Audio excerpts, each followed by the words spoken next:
8 rings got me handsome. Hold 'em up like we came for the ransom. I'm in the field, 2-minute drill. Highlight reel, let's review. What's the deal, okay? Watching footage going out of control. Buckle up, we got an hour to go, so let's go. That's straight heat.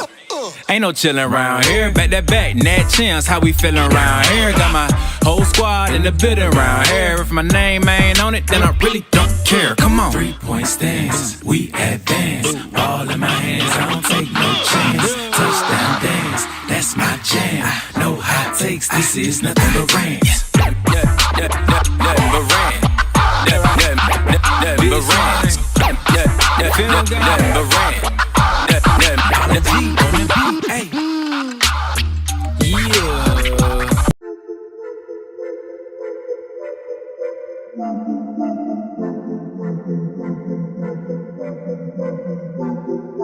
Welcome in, ladies and gentlemen, to MBR, or as we like to call it around here, Nothing But Rants, the show where I find topics that I'm oddly passionate about and I pontificate upon them. These are not hot takes, but rather takes that I'm hot about.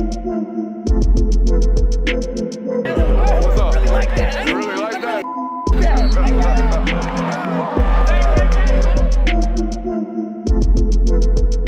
Let's shut up and grind some tape. What is up, ladies and gentlemen? Welcome into the Film God Network on a fabulous Monday evening, a long weekend away from you guys and this microphone. Glad to be back here with you guys today. Make sure right off rip, hitting that thumbs up button. We got an absolutely loaded show for you guys today. We got full reactions both from, I guess, Kirby and the audience today from my self-established top 25 list. That seems to be a hot button issue, so we're going to bring that back up tonight and have a little discourse with you guys here in the chat and both from the comments from that YouTube video that we released on Friday morning. The rare Friday solo out. Dude, that took an hour and 10 minutes. Really? I could not, well, I was in here by myself, so I could believe it looking back at it that it was an hour and 10 minutes long. You know, you think about it, it's a 25-team list. Talk 3 or 4 minutes about each team. Yeah, boom, makes sense. You got well over an hour right there. So full reactions from that show. Florida State with the random midsummer addition onto the staff. We'll talk about that today.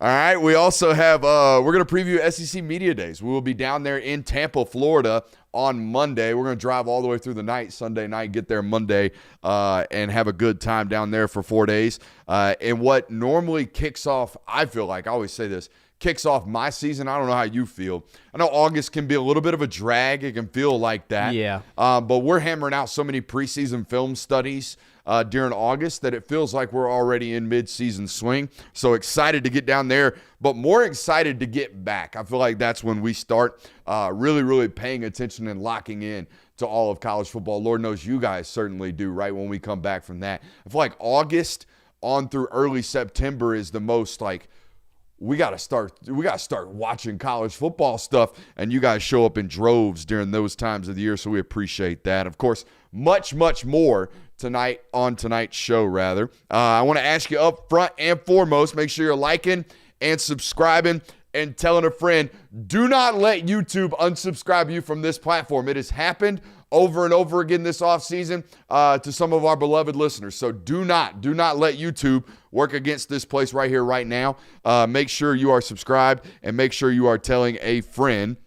And also, Kirby, we got a lot of new subs potentially listening today because of that top 25 breakdown. Several hundred new subscribers off of that singular upload. So we appreciate those folks. If it's your first time listening, we appreciate you. All right, make sure you're firing off in that chat. Make sure you're hitting that thumbs up button. Make sure you're doing all that support up front because we're damn sure going to earn it over the next 2 hours. Let's start there, Kirby, with that top 25 reaction. Now, a couple of things. I tweeted I want some coaching and some criticism and some good insight on how to make this place better. That upload should have had graphics on it. I'm 100% in agreement with you.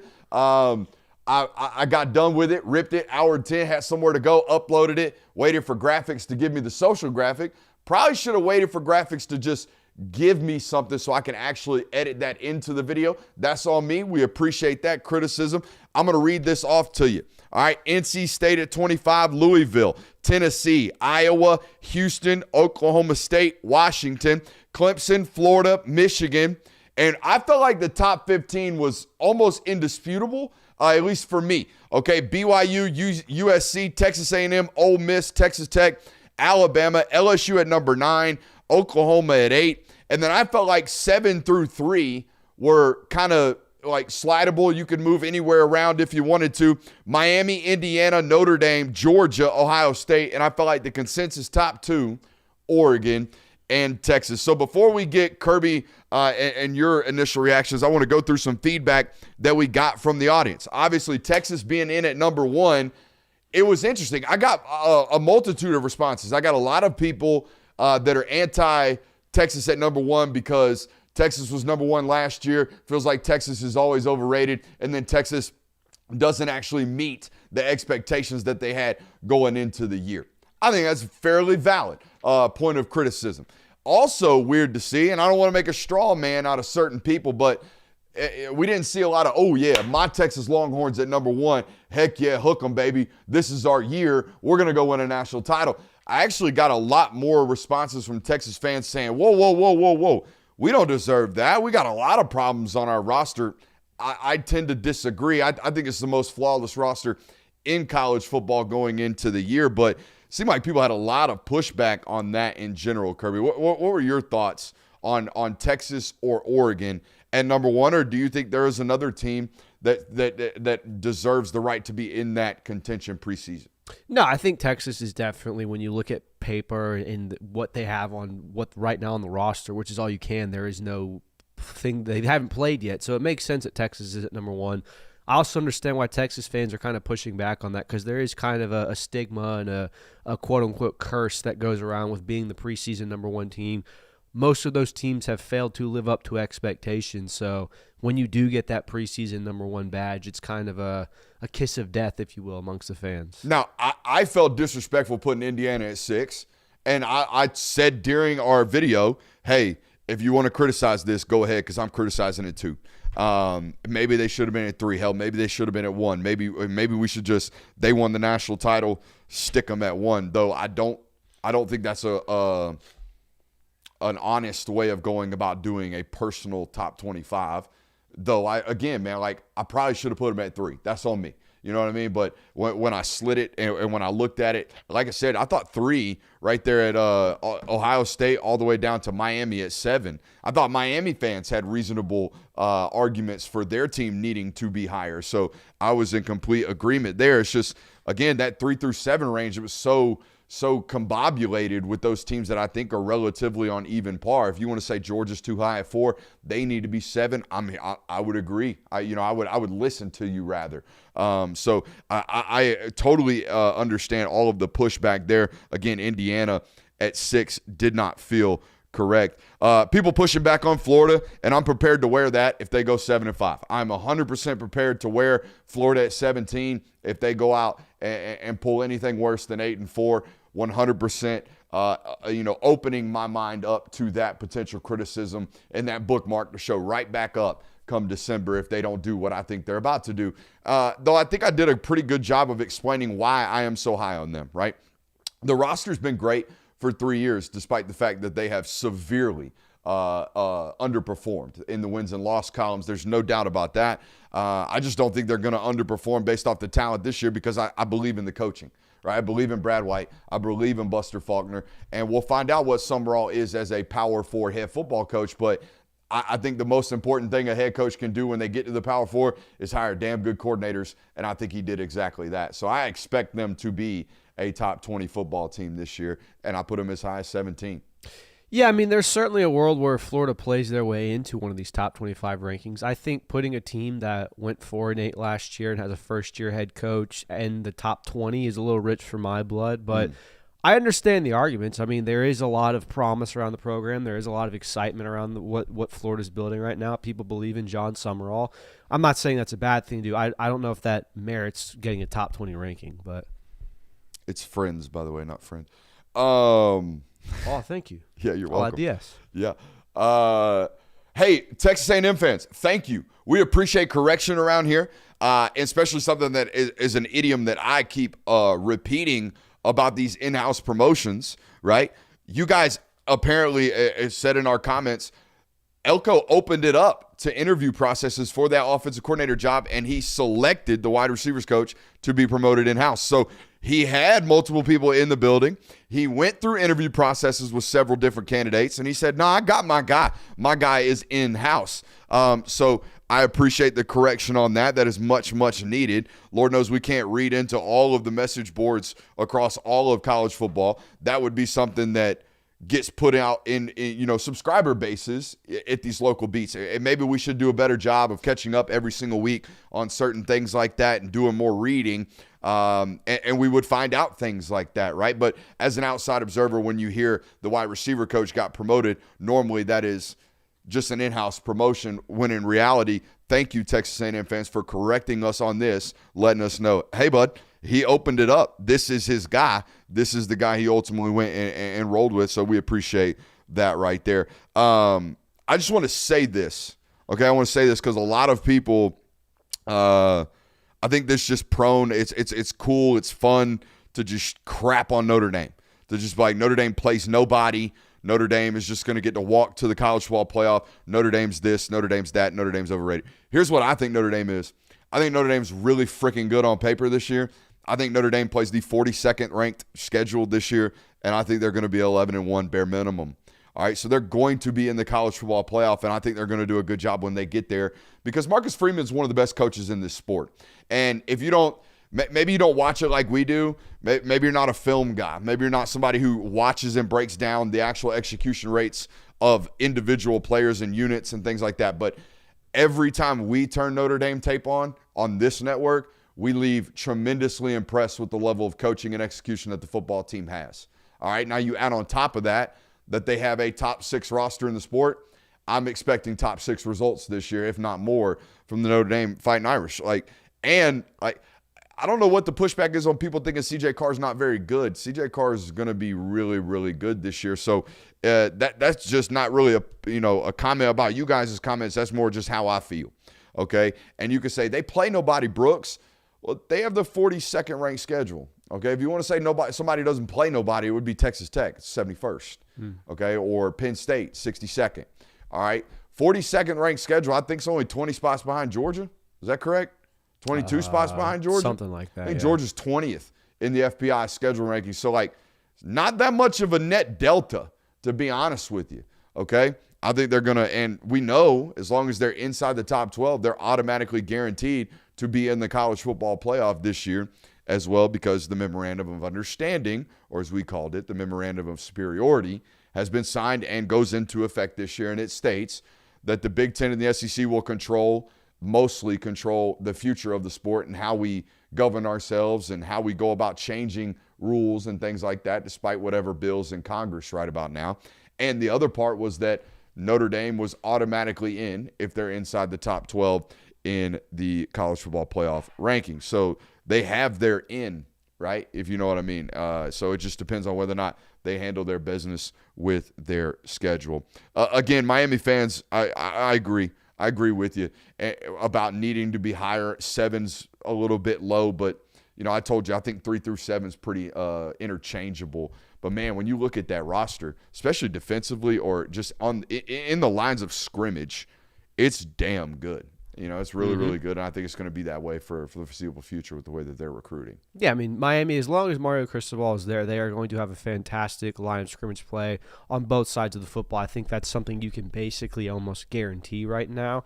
Line of scrimmage is how you win football games. It's how Miami went on that incredible college football playoff run, aided by some really, really good defense and opportunistic offenses. So I think as long as Miami can continue playing complementary football that is built around what they can do on the offensive line and defensive line, yeah, they're going to be a really good football team this year. They're probably going to be a playoff team. I could tell the people who have watched C.J. Bailey and have watched Drew Mestemaker and the people who haven't. That was clear as day when I released my rankings. It's like, Oklahoma State's trash. Yeah, but Drew Mestemaker's probably going to throw for 4 racks this year. If y'all haven't watched him, you're gonna watch him on this network pretty soon. I watched him again today, and I know he was playing Rice, and I'm well aware of that. But it's not like he's about to play 9 Big Ten games or 9 SEC games. He's going to get some slappy defenses out there in the Big 12, and you're going to light their butt up, okay? So I also love the receiver, number 10, that they brought over. I'm going to show you a clip of that game against Rice where I'm not saying he is this, but it is almost Mario Craver against Notre Dame-esque, where 3 football players convene on him, and you're like, wait a minute, that guy scores? That guy scores a touchdown. That kid does all kinds of stuff like that over and over and over again. And, yes, they will have to take steps up, and they will have to get better against better competition. But I don't think the Big 12 to be all that difficult. Do you, Kirby? Is that disrespectful? No, I think it's pretty fair to say at this point. Especially defensively.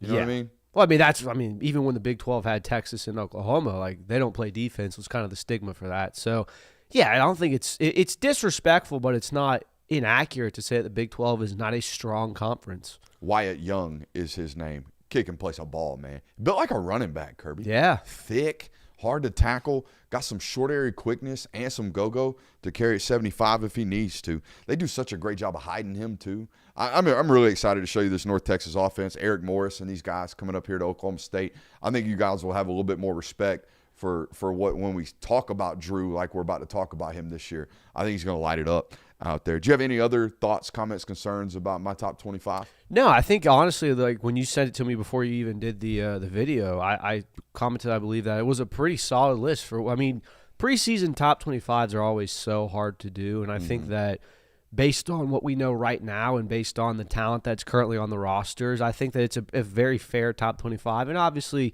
this will change as soon as week 1 happens. Hell, it'll change a bit as soon as week 0 happens. So right now, it seems like a fair top 25. I think your pushbacks were, I think Miami on paper as of now has more talent than Indiana.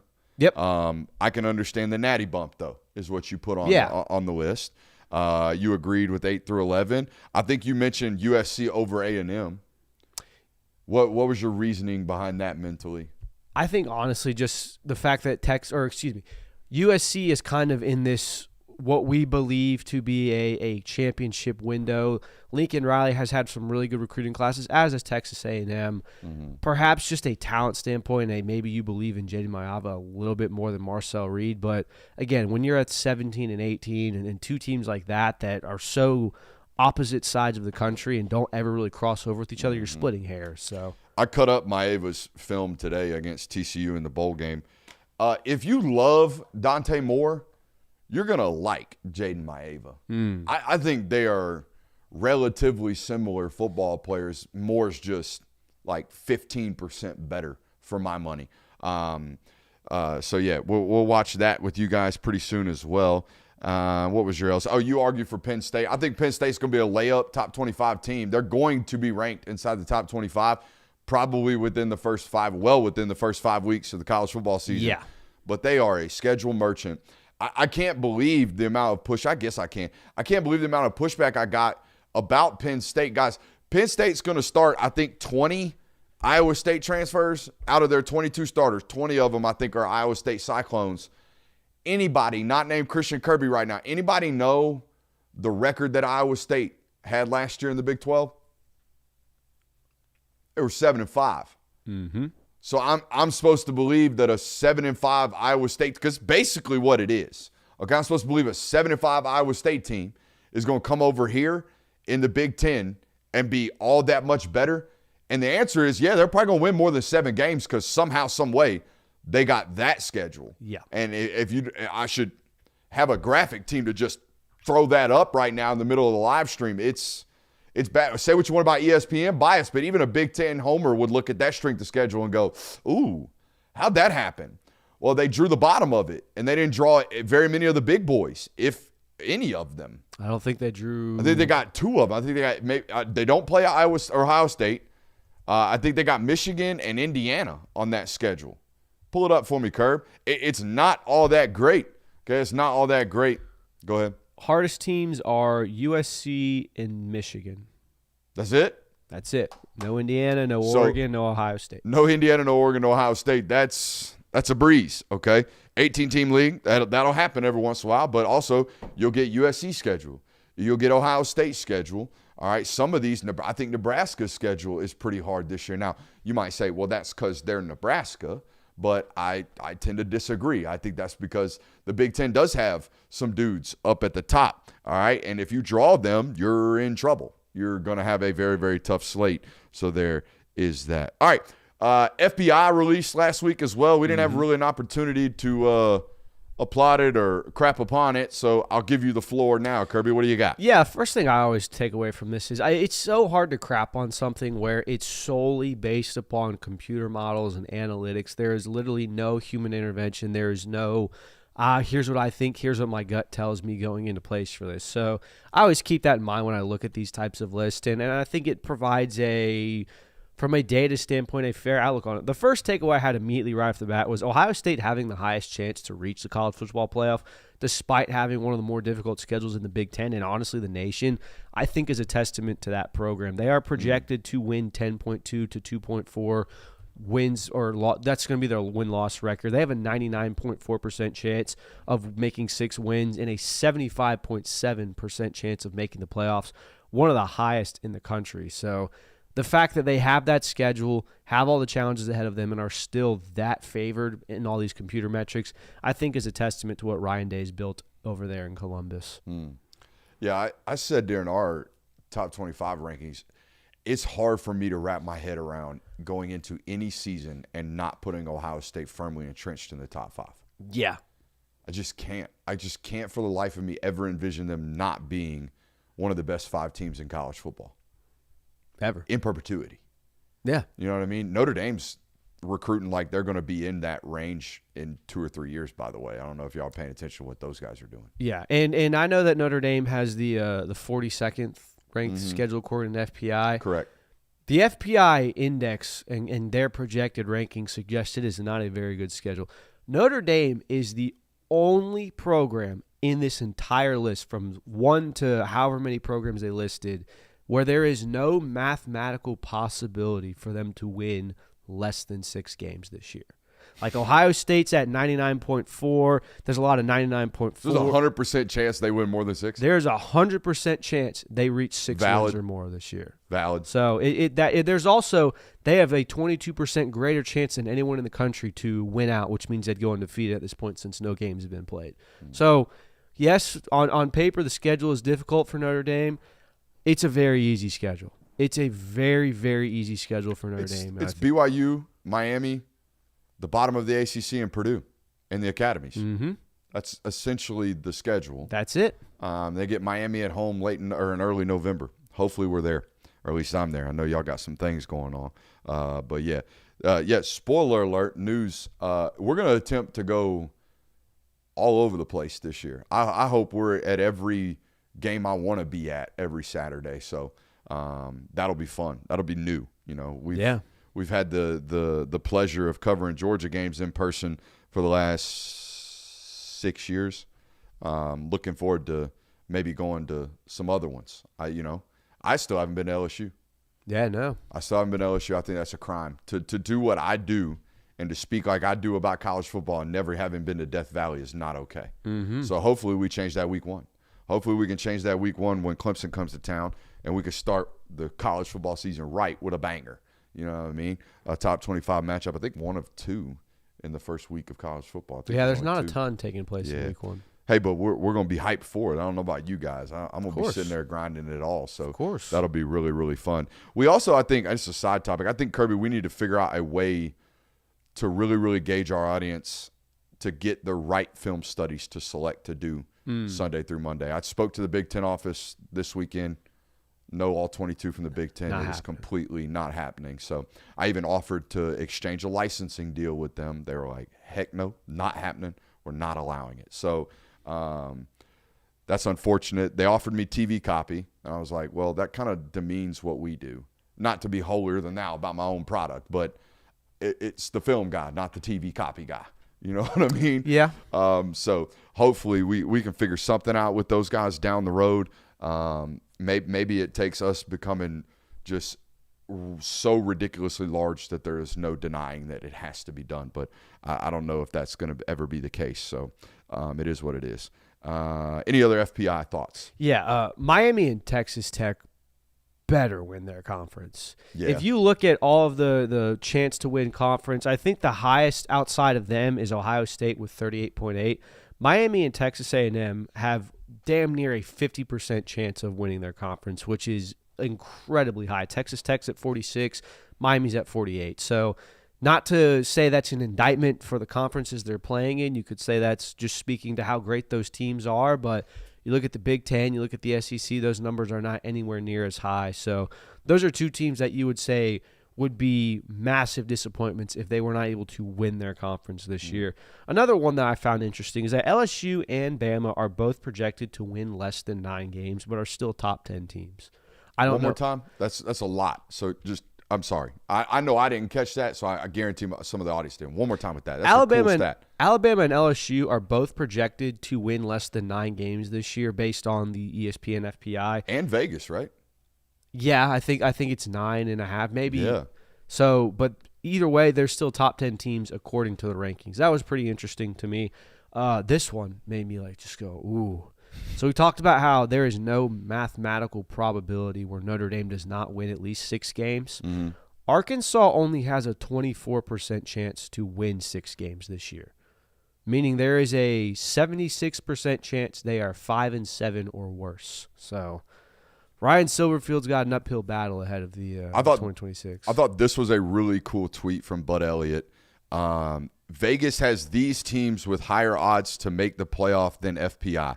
Indiana, 16% increase in Vegas versus the FPI. Ole Miss, 13% increase versus the FPI.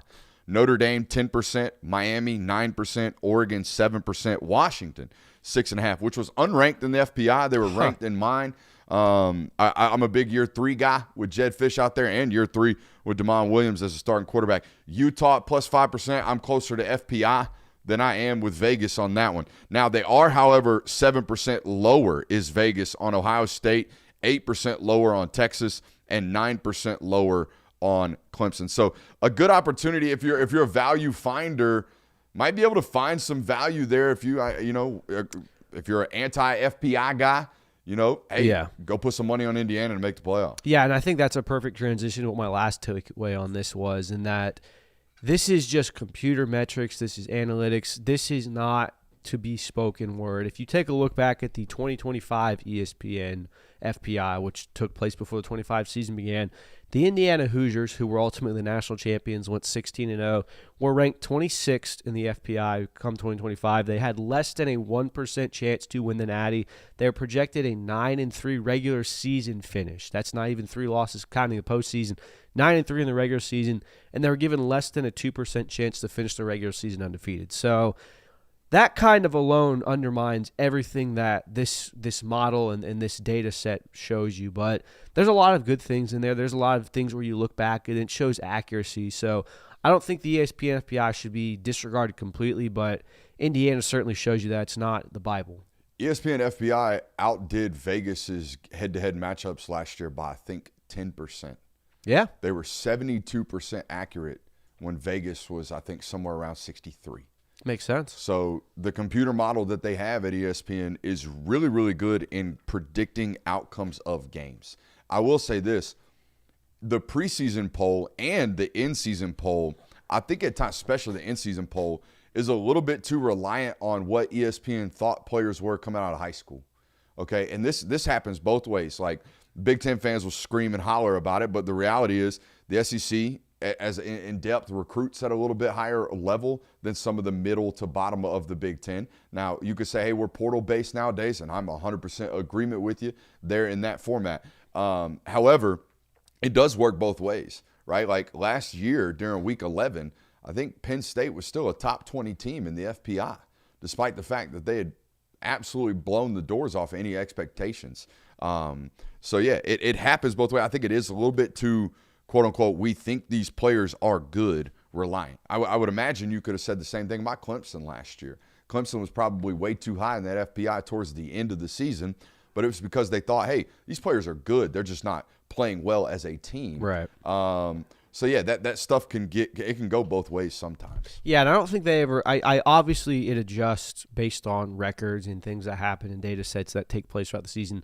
I don't know if it ever adjusts the talent pool. Like, hey, this 5-star is not playing like a 5-star right now. Like, Cade Klubnik was once upon a time the number 1 rated quarterback coming out of high school. Elite 11 MVP, Kirby. I don't think he ever played like that in college, which, not an insult, but second half Texas? He was really good against second. I think that's second half Texas. I think that's built up a little too much. He was good against Texas in the second half. He went on an absolute tear at one point in his, I think, second to final season. But come to find out, he was a schedule fraud a little bit. It was like App State, Virginia. He played like 4 not so great football teams and lit them up. It was after they lost to Georgia, and then the next 3 games he accounted for like 700 yards, and everyone was like, "Hey, Clemson's figured it out," and then Clemson had not figured it out.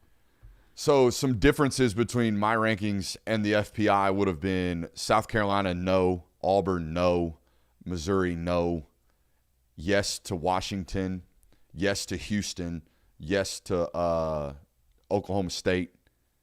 And I think that's about it. You had no for Tennessee as well. Oh, yeah. Tennessee Did I not rank? I thought I ranked Tennessee 24th. You might have. Yeah, Tennessee was in the rankings. I just didn't have them as high as the FPI did. Tennessee's the 16th ranked team according to the FPI. Yeah, and I think I had them 24th in my rankings. So they were in there, which, again, I told you from rip in that film or that breakdown. I was like, hey, 1 through 15 is really easy. 16 through 40 is a crapshoot right about now, which is why we should go to 24, right, Eli Drinkowitz?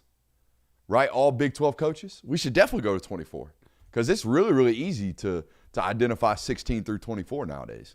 So, yeah. All right, I think we've had enough with the rankings discussion, Kirby. Let's talk about some news. Mike Norvell added a staffer, huh? Yeah, this one was very interesting, especially given the time. We're a week removed from the dead period. We've got week 1 coming in less than a month now, and we're adding offensive staffers. Hell, players report in like 2 weeks. Yeah, I mean we kind of know what's what based on our roster, and Mike Norvell has added former FAU head coach, former Houston head coach, and former Texas Longhorns head coach Tom Herman to his staff to be an offensive analyst. Yeah, I was about to say I would imagine he's an offensive QC guy. Which means he gets paid like $400,000 to basically say, well, here's how I did that, or here's how I would have done that, or here's how I would evaluate that football team. So, yeah, spent the 2025 season out of coaching. I believe maybe an NFL job or some sort, but Wiki says he was out of coaching last year. Yeah. I don't know about you, Kirby, but if they had about $400,000 to spend, I probably would have spent it on a defensive tackle or something. You know? Yeah, I mean, from a roster talent. I know apples aren't oranges in that situation, but I didn't know Florida State had money to go pay a thrice removed head football coach to come rebuild his image on their QC staff. I didn't know that was available. I thought they were cash poor in all facets.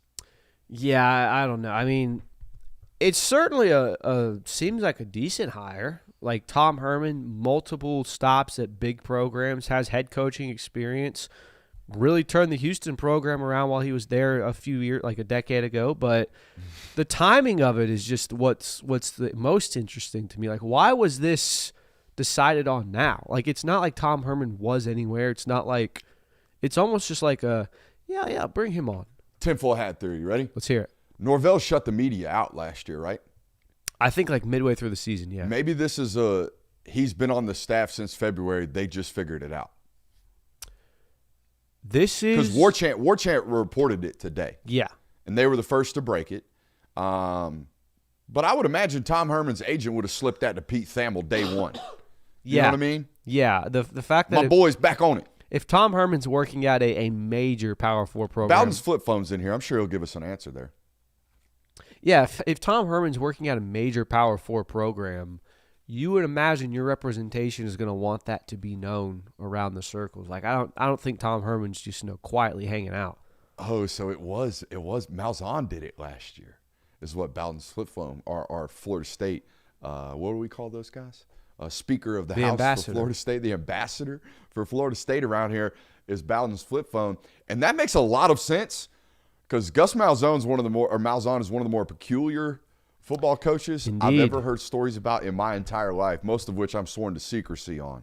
But yeah, he is very, we can't let nobody see what we got going on because they might figure out the option attack that we've been running for the last 15 years. Yeah, that guy is very, very interesting. Kirby, we have SEC Media Days coming up next week.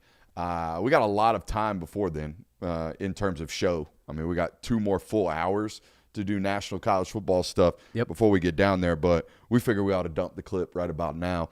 Top 5 things about SEC Media Days. You want it 1 to 5 or 5 to 1? Let's hear 5 to 1. I'll give it to you 5 to 1, but do you want to know what the number one thing I hate most about SEC Media Days? Oh, these are things you hate. No. I got one. I just got one. One thing I hate about SEC Media Days. You ready? What do you hate? Take a guess. Wild guess. The fact that they change locations every year. Nah, as long as it's like interesting cities, I'm cool with. I'm a little down on Tampa, to be honest with you. But hey, maybe I'll just go stand outside of Gruden's office and maybe I can bump into him.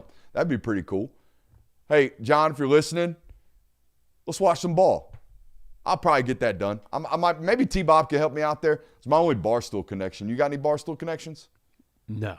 Yeah, T-Bob's about it for me. So, and he don't really answer the phone all that much. But maybe I'll call him up and be like, hey, can you get me a 90 minutes in that office off camera? Just let's watch some ball together.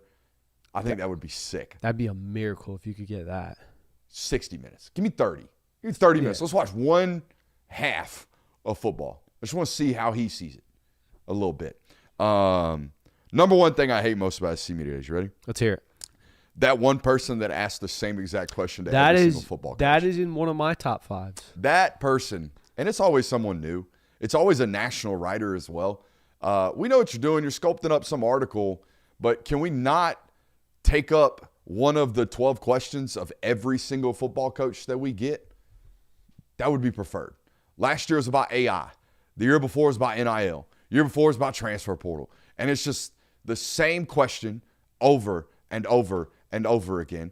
And 9 times out of 10, every coach gives the same answer over and over and over again. Hopefully that doesn't happen this year, but I can guarantee you it will. All right, top 5 things I actually enjoy about SEC Media Day. Number 5, seeing everyone. Get to see everybody that we work with, all the shows that we do hits with, all the people that we see on our timelines. We actually get to put faces to in these settings, and that's really, really enjoyable. Guys that I've looked up to for years, get to chat them up. That's awesome. Like that's really, really fun. We enjoy that every single time. Number 4, now I might be putting the cart before the horse. I don't want to guarantee that I'm going to get one of these every year, but I always enjoy doing a fine bomb hit. Yeah. And whether or not it's on radio or whether or not it's on SEC Network, don't really care. Enjoy sitting down with Paul and talking a little ball. Number 3, I do enjoy the fake niceness that coaches bring to this. Because if you ask them an off-the-wall question that they hate in their normal beat reporting setting, you are likely to get flamed right there in front of everybody. Yeah. But in this setting, they answer every question as if it's the best question that they've ever heard in their life. I thought Sam Pittman was awesome about this. Sam Pittman would just have a smile on his face, and no matter if the guy's asking him, hey, coach, are you going to get fired this year? It's always very, very appreciative of the question that was asked. And I do enjoy that because normally they can be a little quick to bite a head off every once in a while. Number 2, this is very peculiar and very unique. Seeing the differences in sizes of beat at these places. You know what I mean? Like the size of the beat itself or the size of the beat reporters? No. I mean, as a currently fat guy working on not being as fat on a daily basis, that would not be where I was going. I was just asking. I'm just trying to clarify. No, I thought that was a little bit disrespectful. Hey, everybody's working hard. Everybody's trying to be as healthy as they can. Hey, we didn't single anybody out. Maybe. There's 16 teams in there. No, I'm talking about legitimately the differences in size of beat reporters, like the amount of people that get thrown at these settings. And I don't want to label certain groups as like nobody shows up, nobody covers that team. But I think it also, what it shows to me is the amount of revenue that is actually able to be created as a beat reporter in some of these places. Definitely. It's really, really hard to cover some of these teams and do it for as many years as some of these guys have. So when you see somebody that covers maybe a perennial bottom 5 SEC football program and they've been doing it for 30 years, buddy, go up and tap that guy on the back and ask him what he did to figure that out and to dominate the way that he has done, he or she has done, to create a sustainable career off covering someone who doesn't win a lot, because that's really, really hard to do. And I have a tremendous amount of respect for those who do. My number one, it's my favorite thing about SEC Media Days every year. I know who I'm hyping up. I know who I think is going to be really, really good. But the buzz of the hype machine is never higher than those 4 days. And we're going to find out who is the media darling and who is the darling of the conference and who everybody thinks is going to dominate based off several things. Picks to win, right? All conference team voting, which we're going to do here in a second. Like, all of those things are direct indications of where this hype machine's finna go. And last year it was Texas and Arch Manning. Spoiler alert, I think it's going to be Texas and Arch Manning again this year down there in Tampa. Yeah, I mean, it makes sense. Texas is a brand that is traditionally, one of the media darlings. I think LSU is also going to be something to watch out for this year. Lane Kiffin, first time in Louisiana. Sam Leavitt, new quarterback, exciting. There's a lot of buzz around that program right now. Lane's going to say something that'll get someone riled up. So I think LSU is also going to be a closely followed team this time around. That's my top 5. What do you love about SEC Media Days apart from spending way too much time with me? Well, as someone who's never been to an SEC Media Days, I watch it from an outsider's perspective, from someone who's been watching it the same way, but always been watching it in front of a TV. So these are my top 5. It's a little bit different than yours. The first one is the crazy outfits that players wear. And they've gotten watered down a little bit, but there was one year, I can't remember who it was, someone had a chain where the chain pendant was playing their highlights. Do you remember this? That was the Kansas quarterback, wasn't it? Yeah, stuff like that. He had a necklace. Jalen Daniels. Jalen Daniels had a necklace that had an Apple Watch inside of it that was playing video, which I don't even know how you do. I didn't even know Apple Watches could do that. It was impressive. But stuff like that, always seeing some of the outfits and just like, wow. How did you waste your bag? Yeah, wow, I could not have pulled that off. Like you mentioned earlier, the question of the year is always something that by the third day it gets comical, like, we know where this is going. And it is enjoyable a little bit. Certainly something that I would not personally do. You also touched on this. It's the most lighthearted we see these coaches. Yes. You can feel that they're even if they aren't excited, they are acting like they're excited for the season to begin. They are acting like they are happy to be in front of all these media members and answer loads of their questions.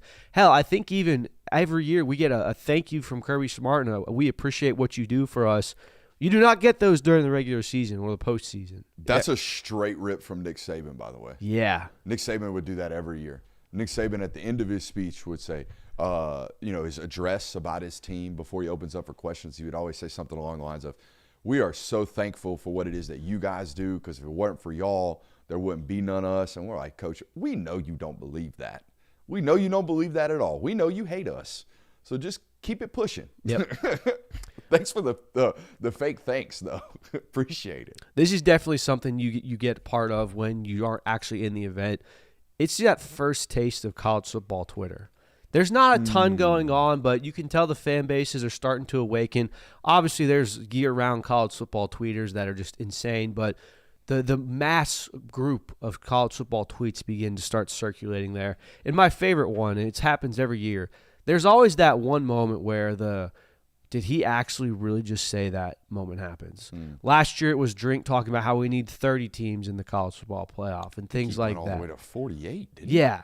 Or Shane Beamer coming off of I believe a 7-5 season saying we believe we should be competing for a college football playoff. Should be the standard at South Carolina. Yeah. Stuff like that where you just look around and go, oh, that's going to haunt him forever. Yeah. Or, man, that's going to be used as long as this program exists. So that's always my favorite part. You don't know when it's going to happen, but always entertaining. All right, let's do some superlatives before we give out or do some debates on these all SEC teams and explain the way that we're doing it around here, because it'll be totally different than the actual voting when it gets to time next week, because They do it a little different than I would do it. We'll explain that when we get there. But let's do superlatives, Kirby. We got best dressed, biggest winner, longest speech, and Mr. Mailed It In. All right, let's start with best dressed. I can tell you who it won't be. I got 3 names for who it absolutely 100% will not be for best dressed. Josh Heupel. It will not be Josh Heupel. Josh Heupel will wear the same exact suit he's worn the last 2 years. I'm cool with it. You're a football coach. I don't need you to be out here swagged out. It's all good, Bubba. Number 2 is Jeff Levy, who is also a repeat offender. Yep. This guy's worn the same suit, the same pair of J's every single year up there. Actually, I think he wore Dunks the last 2 years, so maybe he updates the shoes because I think Dunks are out. Are Dunks out, kids? They were never in for me, but I think they're out entirely. So, yeah, it won't be those two, and it damn sure won't be Kirby. Kirby will wear the same gray suit with the red tie. I think it's probably going to be Sark. Sark is a good option. Sark strikes me as someone who cares about his wardrobe. Sark does have that kind of... Which I do too, by the way. It's not a shot. I mean, I think everyone to a certain degree cares about their wardrobe. I think Sark is someone who might have a little bit more of a flair. I actually put John Summerall as mine. I think John Summerall is a guy who cares very much about image and coming out and making a first impression. I would not be surprised if he comes out in a very extravagantly colored suit or tries to, up the ante a little bit. Sark even looks good on game day. Yeah. Not very many football coaches rocking the all white. Yeah, the all-white quarter zip. Oh, man, and the white pants. My man, if you see him walking out when they're wearing white, he is decked out white, head Which to toe. seems counterproductive as the head coach. Well, he doesn't signal. I know, but still. Yeah. You think you want to be seen. You would think so. At least by your players, when they look to the sideline, you need to be seen. Yeah, you would think so, but I don't know, maybe Impossible to miss the visor. Impossible to miss Heupel. Well, it's also the guy in the visor's damn near on the field screaming at you. That's true. So you're not missing him. All right, who's going to be let's save biggest winner for the end. Who's going to give the longest speech? Because I have a nominee that it should be, if he were smart. If Lane Kiffin were smart, that dude would talk for 25 minutes and open the floor to like 2 questions.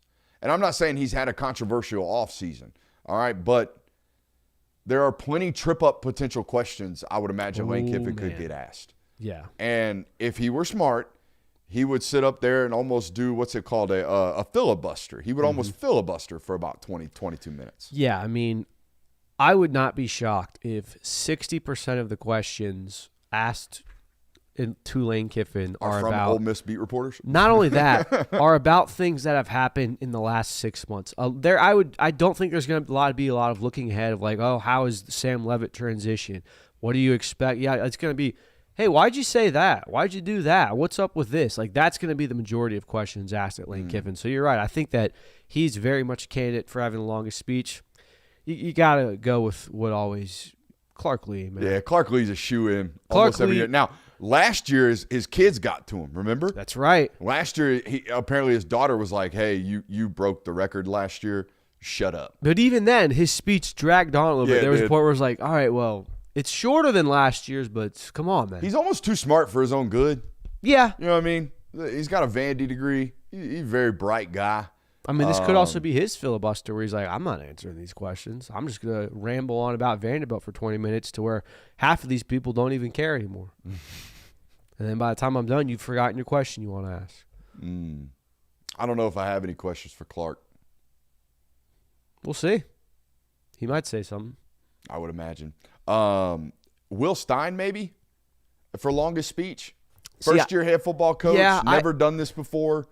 Might get a little long in the speech department. Very, very possible. I just haven't seen him in front of a mic much, and it's hard to gauge who's going to give that. I did have Will Stein as another category, though, and I think that we'll get to that in a second. All right. Mr. Mailed It In. Usually this is a shoe-in for Mark Stoops territory. Yeah. Mark Stoops has always been the football coach that least looks like he wants to be here. Yeah. But he's not here anymore. So I don't really know who it's going to be. Maybe Venables, but no. I think Venables attacks everything he does. Yeah, Venables is too intense. I think Venables cares about everything, and he tries really hard at everything that he does. I think Hype's energy is that of a Mailed It In when he gets up there. Yeah. I don't think he cares to be there. I think for that reason, I'm going to put Pete Golding as my mailed it in guy. I don't think Pete Golding has any interest in speaking in front of the media or answering tons of questions. And maybe that's just his demeanor, but he has never struck me as someone who really ever wanted to be in front of the mic and answering questions. Even throughout that playoff run, never seemed to be too excited when he was in the media room. So he is extremely clippable, though, Kirby. He is clippable. He's clippable because he's one of the few coaches willing to like swear a little bit way too much when he's in front of a microphone. I believe he said verbatim, "I don't give a shit" during the Fiesta Bowl press conferences with him and Cristobal. They were asking him something about what people say about his program or something like that. He's willing to swear, and that ultimately gets him clipped. The what do you call them? The mashups that they do nowadays with some of those sound bites, they are pretty epic when they put the laser beams through his head. And it's like Pete Golden doesn't care, you know? Those things do kind of bang. But yeah, even then, that's like a mailed it in. It's just like, Yeah. I'm not even putting effort to temper what I'm saying. I'm just going to say what's on my mind. Whatever, man. I would be very surprised if he had like an intricate speech laid out with thoughtful answers to the questions he believes he will be asked. All right, who's going to be the biggest winner this coming up week? I think it might be, and this is a big if. If he comes out with personality and he comes out with excitement, Will Stein will do a lot of favors for him because no one's really thinking about Kentucky right now. No one's really looking around.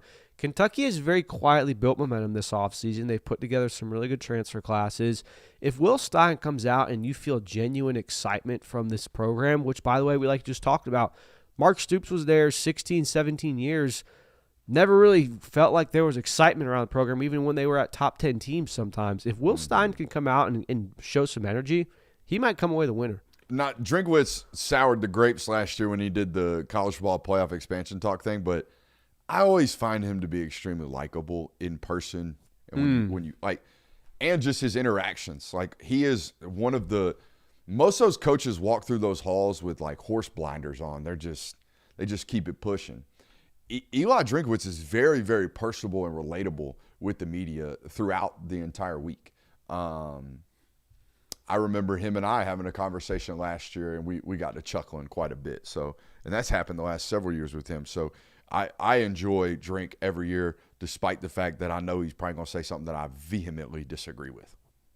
Yeah, no, I mean, and maybe he does that on purpose.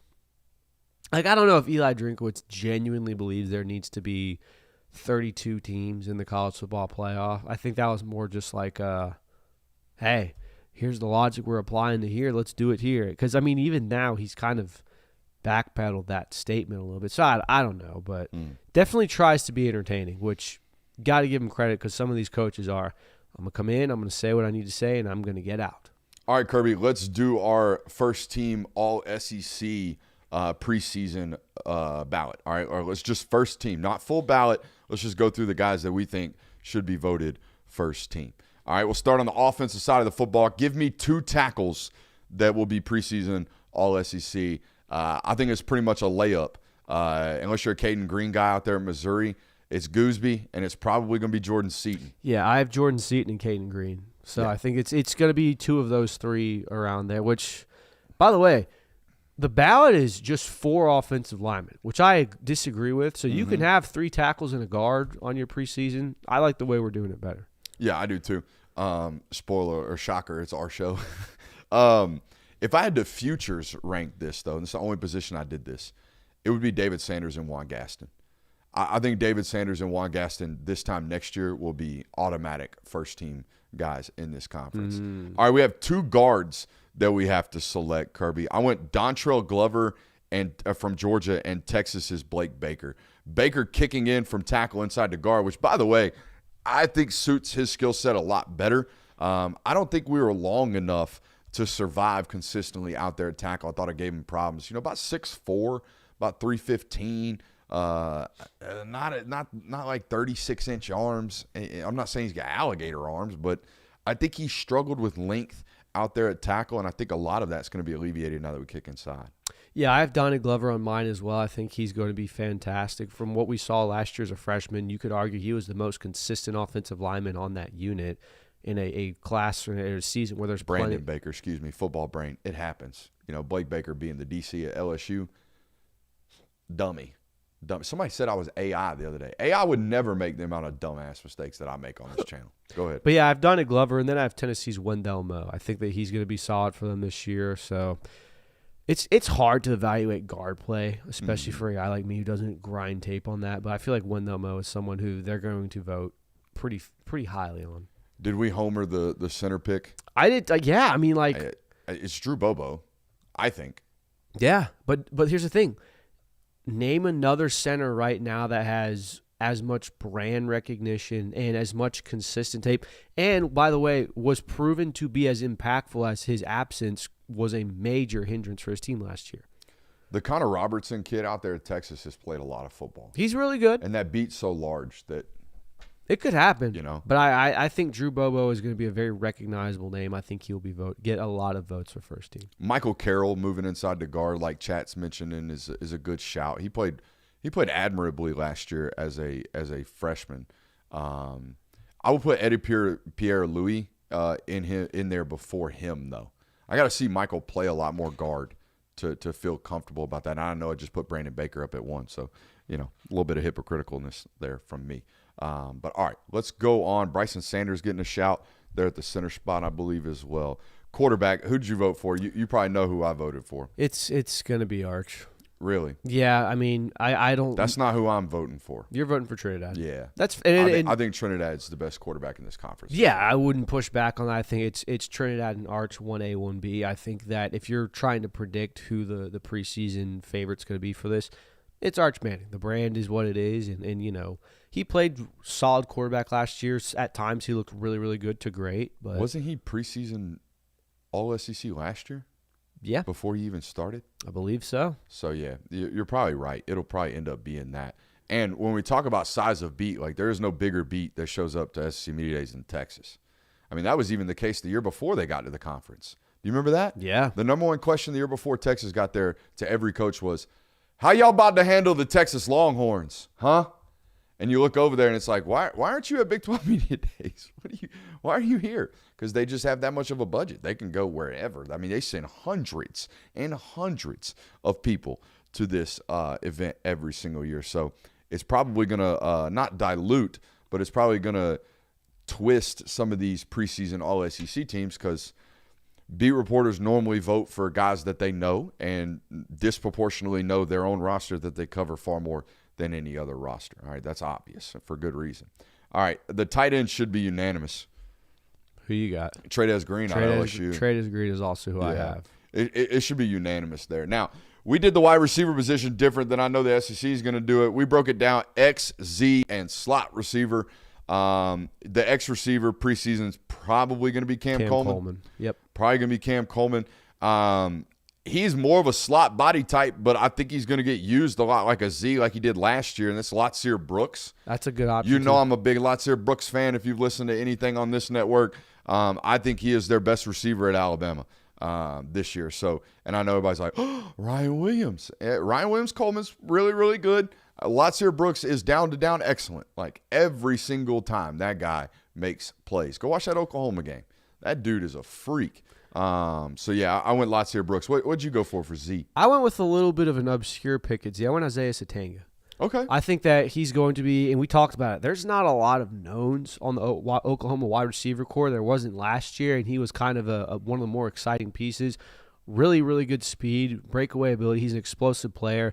I think he's going to get a few votes. I don't know if he'll be listed as a preseason first team, but he's got my vote. Chat's talking about some of the things that the Texas beat reporters do. You know what I'm talking about.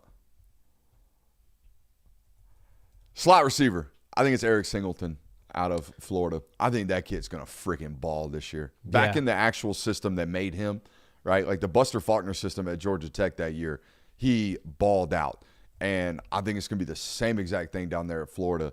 And I would imagine there might be some rapport there with Philo and Singleton because I think they did have one crossover year there at Georgia Tech. Yeah, Philo's freshman year. Yeah, I mean, Now, how much burn did Right, they how actually much get? How burn much did they practice get? time did they actually get? That's a great question. The answer is probably a lot because Haynes King was always hurt. that's true. Haynes King was always hurt, and I bet Philo got a lot of practice reps. Yeah, I went Mario Craver here. That's fair. I I think- probably should have went Mario. I think Craver. he's the more proven commodity there. I think that he earned the right to be called, the best slot coming back in the SEC. Singletary, yeah, he's a really good player. We saw a lot of potential. I think the way things went at Auburn and how they didn't work out, granted it was not in the right system, the RPO heavy system, and with a quarterback that's not playing all that fantastic, I think that can hurt your output, but Mario Craver gets the nod. Yeah, honestly, shame on me for not having Mario Craver in any one of these spots. Shame on me. That's on me. He's going to be damn good. He's going to go for 1,000 yards, I would imagine, this year. All right, running back, I think is unanimous, especially since what happened to Ahmad Hardy this offseason. Yeah, I went Keywan Lacey. Yeah. Here. Is Keywan Lacey close second, Jaden Ball maybe? Yeah, I think Jaden Ball is probably going to get a lot of second. It's going to be between Jaden Ball and Nate Frazier to get the second team, I think. But Keywan Lacey will almost certainly be the unanimous first team. All right, let's flip over to the defensive side of the football. Let's start with the defensive tackles. We're taking 2 defensive tackles, 2 defensive ends, 3 linebackers, 2 safeties, and 2 corners, a.k.a. we're in base personnel. Now, let me get this off my chest because this frustrates me every single year. Colin Simmons is going to be preseason All-SEC as a linebacker this year. You watch. It's going to happen every single year, and I don't know what that is. He does not play linebacker. He is an edge rusher. He is much closer to a defensive end than he is an edge rusher. All right, we see this every single year with preseason voting, and it's not to the fault of the media people. He gets listed as a linebacker by the SEC when you do your ballot. So there's just certain things that I don't disagree with how they do this. So we did it our way. We went 2 defensive ends, 2 defensive tackles, 3 linebackers, 2 safeties, 2 corners. Let's start with defensive tackles. This was the easiest one for me, apart from the defensive ends. It's William Eccles and it's David Stone. That's who I had as Will well. Eccles out of Ole Miss and David Stone out of Oklahoma. Those are the 2 best defensive tackles in this conference going into the year. Yeah, I mean, hard to argue either way. That's who I have. Hicks from Texas A&M is going to be really good. Yep. Elijah Griffin from Georgia is going to be really, really good. I'd give him a second team nod. Correct. But those 2 guys, Eccles and Stone, are kind of in a different territory right about now, especially based off last year's performance, which makes defensive end really, really easy for me as well. It's Colin Simmons and Dylan Stewart. Yep, we're all the same here as well. So All right, now I think we might differ here at linebacker. I went Chris Cole, Raylan Wilson, and Rasheem Biles. Ooh, we almost had the same. I went Chris Cole, Whit Weeks, Rasheem Biles. Whit Weeks shout. Damn, how many years of college football that guy played? A good bit. Is he like a 5th-year senior, or is he just a guy who's played a lot of ball, played since he was young, and that's why we keep seeing his face? I'm not quite sure. I think we're definitely going into our 4th year. We might have gotten. Didn't he get hurt? He did. Didn't he get a medical red shirt somewhere? Maybe. Eligibility's the most fluid topic in college football right now. So I don't know. Now look, I love the way Arian Carter looks. I love the ceiling of Arian Carter. I also don't love turning the tape on and watching him miss keys, miss reads, and miss tackles. But the ceiling of that football player is tremendous. And I understand why people look at him on film and watch him make a couple of plays, and they're like, oh, my God, look at this guy. I'm with you. But he reminds me a lot of, and maybe he takes this jump. Kirby, he reminds me a lot of first 3 years Quay Walker. That's what he reminds me of. When I watch him on tape, there are certain things where I'm like, why'd you do that? And then the next play, he makes an insane physical play, and you're like, oh, what is this? You know what I mean? He's very, very physically gifted, and maybe we play full 4 quarters, 12 regular season games, and we play it to the T that we're supposed to. Or maybe he just felt like he had to be a superhero at times last year. I don't know. I didn't love the tape as much as a year ago as I thought I would. No, Yanze Pierre is a great kind of pushback here, but I would list Yanze Pierre as an edge rusher, okay? He would have to go into this category of Colin Simmons, Dylan Stewart, Yanze Pierre. All right, now, I know he's listed as a linebacker or whatever they list him as at Alabama, but that dude is on the line of scrimmage on the most important downs. Okay, so he is an edge rusher to me. Again, this is the problem with these preseason All-SEC things nowadays and preseason voting. Like, we don't vote on it based on how we actually play football anymore. That's not what we do. And most of these teams have a jack. They have a stand-up hybrid rusher that occasionally will drop. And occasionally he will drop way too much. I'm talking to you, Texas fans. Y'all know what I'm talking about with Colin Simmons last year. Okay? So it gets into this hairy conversation right there. But there's a tremendous amount of respect around here for Yanze Pierre. All right? We love that kid. Especially love the number switch. Going to 0, making that dude look way, way badder than 40. I think 42 last year. Yeah, I liked 42. You liked 42? Yeah, dude. I like him in the 0. He's also put on a bunch of weight. When you're a guy in an unordinary, obscure number. And you're balling? Yeah, that's tough. I like that. Oh, my bad. Let's go on to our next one. We got safeties. This one's pretty straightforward as well. You think so? Yeah. Go for it. I went KJ Bolden, Bray Hubbard. I went both the Alabama guys, Bray Hubbard, Keon Saab. That's fair. I mean, I think KJ Bolden is a guy that's earned a lot of recognition. I think that if you look at mock drafts, if you look at anything like that, he's going to be a familiar face for a lot of voters. I think KJ Bolden will get a first-team preseason nod. We'll save it for the local hour. Cornerback. I went Ellis Robinson and Eli Bowen. I went Xavier Brown and Ellis Robinson. Okay. There's a lot of good corners. I think Xavier Brown's the best corner in this conference. There's a lot of good corners in this conference. Yeah. I wouldn't push back on Xavier Brown at all. I just like the way Eli Bowen plays a little bit. All righty, ladies and gentlemen, we have a whole nother hour of content coming up after the break. It is our local hour. We finna talk that dog.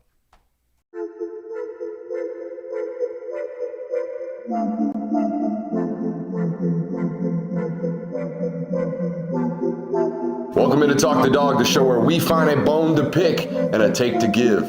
These are not hot takes. These is dog takes. Can I talk that dog? What's up? You really like that?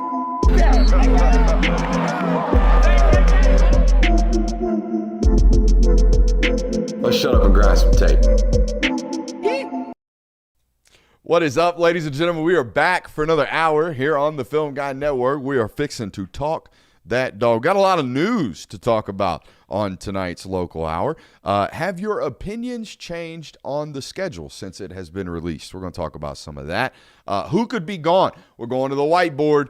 We're going to talk swan songs tonight. Shout out to Andy Dwyer. We are also going to play a little game of if Georgia wins, they must insert blank right here. A little, what is that? ACT prep for you guys on tonight's show. We're going to do a little bit of that. Huh? Taking me back. What'd you get on your ACT? Dude, I don't even remember. I think like a 28, 27, somewhere in there. Got him. I was a 29.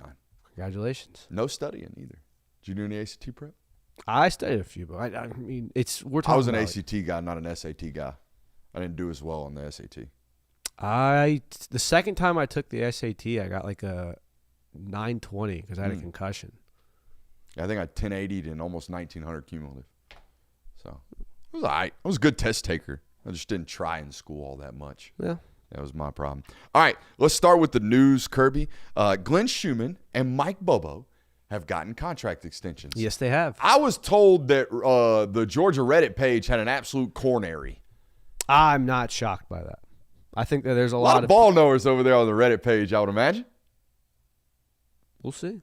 You on Reddit? Yeah. It's something I missed. I don't. It's really. It never took to me. It's really good if you have certain things that are like very niche that you need advice or help on. Like, say you're like a vehicle. Like you can join a Ford Ranger Reddit, and they have all sorts of stuff like that. Or like if you have a favorite band or an artist, musician, stuff like that. Really good.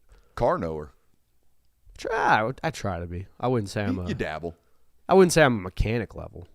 All right, let's get into this. Both extended through 2028 with no pay increase. Okay, so they did not get raises. They just got, it's an extra year for both of them? Looks that way, Weren't they both signed through 2027 anyways? I believe so. I wasn't privy to their original contracts. I personally don't see the harm in this at all. Now, I know there's Bobo haters out there and Bobo defenders out there, few and far between. But Shu staying is always a big win. It's always a big win. The idea that he is going to be on this staff for this year, next year, and the year after that, that's a win. That is a win for the University of Georgia because Lord knows everybody tries to hire him out. Now, that doesn't mean they can't do that anyways. They can't come in here and hire him to go be a head coach somewhere, but there is potentials there. I think it's really, really good news for Bobo for this purposes. That means Mike Bobo will be here through Jaden Wade's sophomore year, assuming they maintain that commitment. And from my understanding, Mike Bobo was one of the reasons that Jaden Wade wants to come to Georgia. So keeping your offensive coordinator there for the highest quarterback recruit you guys have had committed for, I don't know, 5 years, 6 classes. Like, it's been forever since I know Jared Curtis was committed at one point. But this is a big-time recruit that wants to play seemingly for Mike Bobo. So making sure that he remains on staff at least until the sophomore year of Jaden Wade, that's good news. Also, Georgia's coaching staff on the recruiting trail sells staff continuity at an extremely high rate. Like, It is one of the not primary reasons to come to Georgia, but it's one of the bullet points that they're selling, man. They're selling development. They're selling winning. They're selling playing for Kirby Smart. They're selling you're going to play around great players. They're selling practice. They're selling all that. But they're also selling the fact that of all the places in college football, not very many of them can say, if you commit to me right now, it's almost a 100% guarantee that the coach that you committed to will be here when you get here.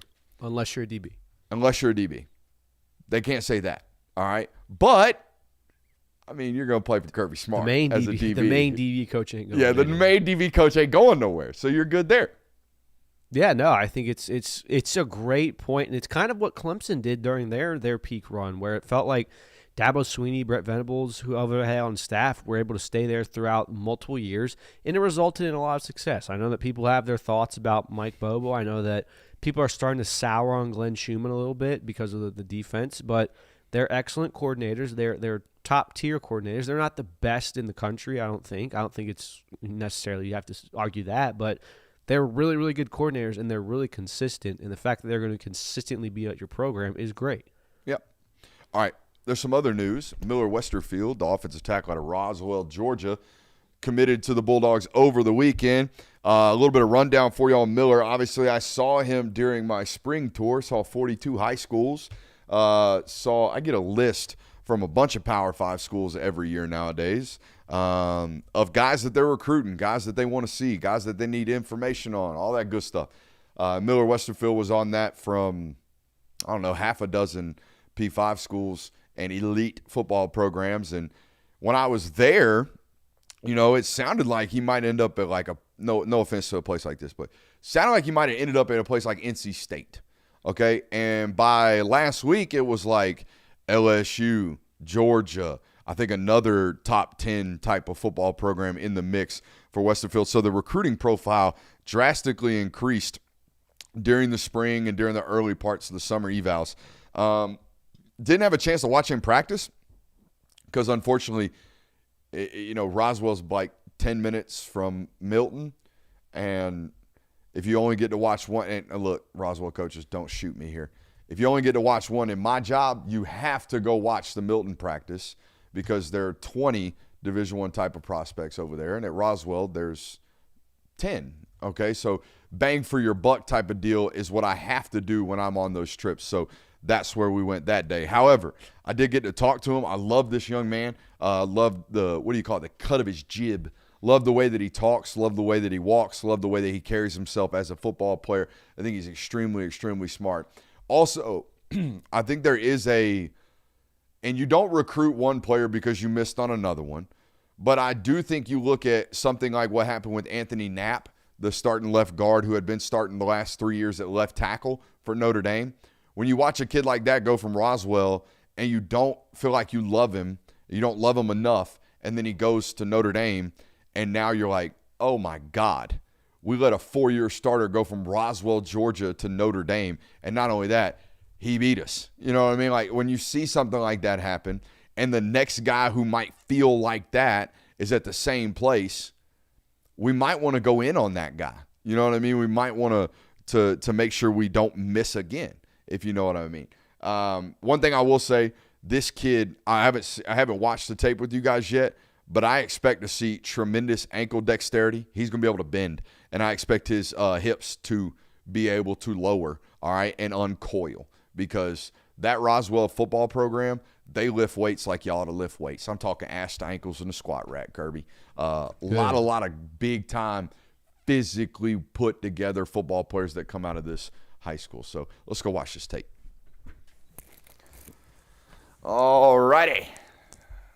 Now, that's him against Buford right off rip. So the other thing about Roswell, they play really, really good high school football. All right, this is 6A high school football in Cobb County. So they play the dudes in Cobb, and then they go outside of Cobb, and they play the dudes elsewhere, which is Buford right here. So a lot of good football we should see on this tape. He is that left tackle. I don't have the actual measurements from Georgia on my sheet right here, but I think I eyeballed him at north of 6'5". My God, he moves well.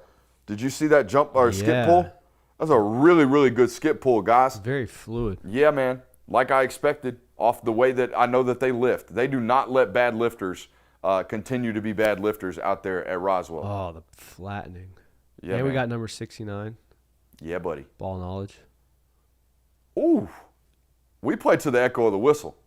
We love that. Oh, the job's not done even when you're on the ground. Those are the worst guys, too. I hated playing against guys like that. You hated a last push guy? Yeah, dude. Yeah, that's what if an offensive line coach, they should count two things on the grade sheet, right? Apart from execution rates. They should count knockdowns and they should count last touches.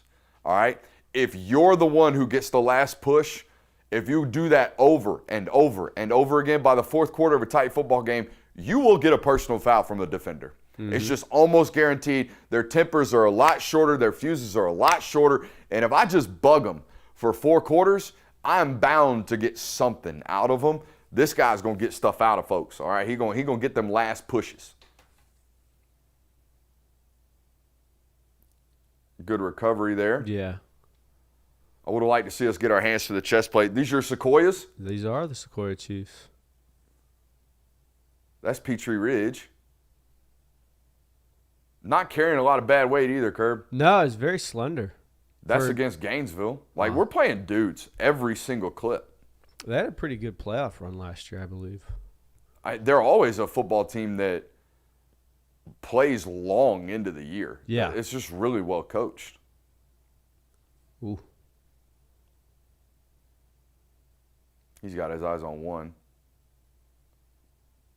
Get you a rib right there. Get you a rib. All right, I think it's my favorite clip so far. The way that he comes out of this stance, not this one, this next one. This is elite twitch and hips right here. All right, we got movement in front of us when we're trying to fire off. So now we got to work to get our feet in front of him. We're never going to get our hands back in front of him, but we got to run our feet to make sure we cut him off, and that's exactly what we do. We end up burying him. Mm-hmm. See how we lowered our pad level with our hips and not, or with our knee bend and our ankle bend, not bending at the hip on this last clip right here, Kirby? Yeah. Watch him climb to the second level, all right? We're higher than that linebacker right now. But watch how we lower our pad level without doing this, all right? We have to bend at the hips, or rather bend at the knees and bend at the ankles to get back up underneath this guy just like that. See that? Almost like a squat, a front squat right there. That's what it's supposed to look like. We hate hip benders.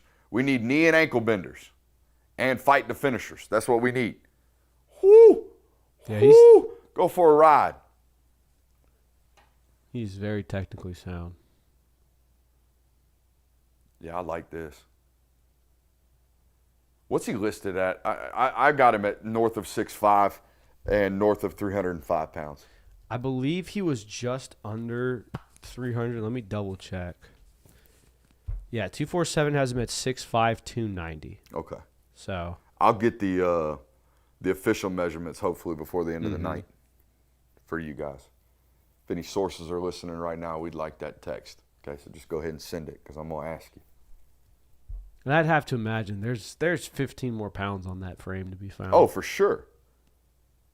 One thing I noticed about him when you go see him, we don't have it in our chest and in our arms yet. We don't have our big boy muscles up Not there. or the neck. You know what I mean? Yeah. And when we get to college, that's the first thing. They put it on you in your ass, and they put it on you in your chest and your biceps and your triceps and your shoulders, and they just swell you up a little bit more. All right? We don't want you to get big in the midsection. We want you to get big everywhere else.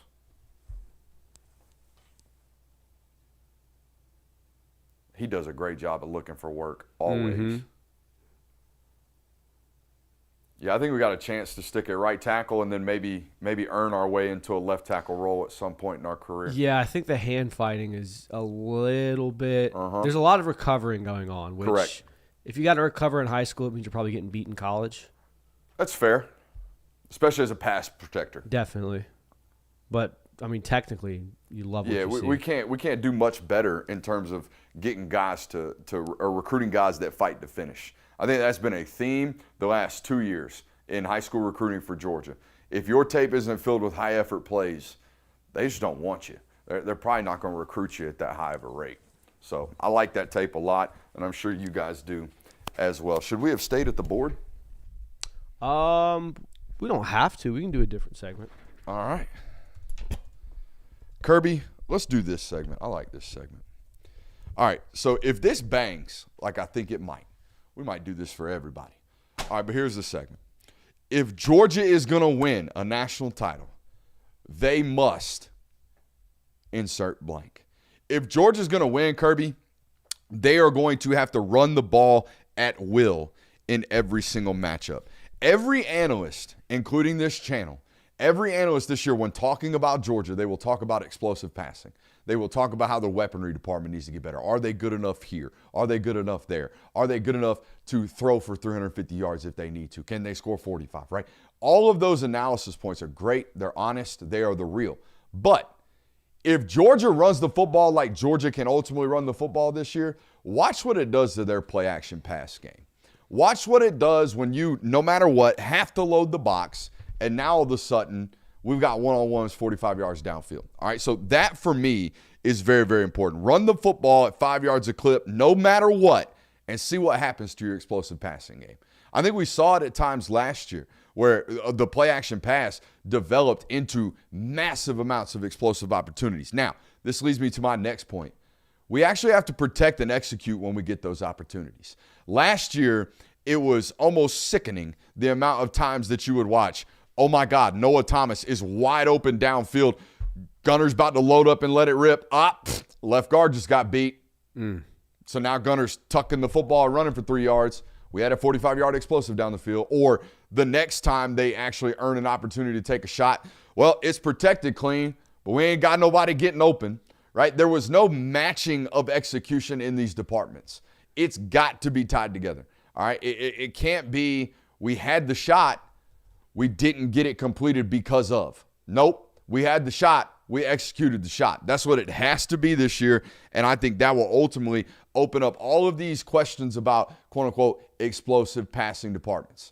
Okay, they don't need to throw for 320 yards to win a national title. We just watched one. We just watched a team play for a national title that never once threw for 300 yards in a single solitary football game. So it doesn't need to be done. All right, what needs to be done is actually executing those explosives when they present themselves. And I didn't think they were good enough in that department last year. Yeah, no, execution of the explosives certainly needs to be better. If Georgia wants to win the national title this year, they need to find the bail us out player on offense. And what I mean by that is it's 3rd and 5. 2025, if it was 3rd and whatever, you knew where the ball was going. Number 1, Zachariah Branch was getting the football. The 3 years before that, it was number 19, Brock Bowers. It doesn't matter who it is, what position he plays. He can be a running back. He can be a wide receiver. He can be anything. He can be a tight end. Georgia has to find the guy that, hey, when the chips are down, we need to lean on this guy, and we know we can count on him. It's going to be very interesting to see who is that guy for Georgia this year, but they have to find him.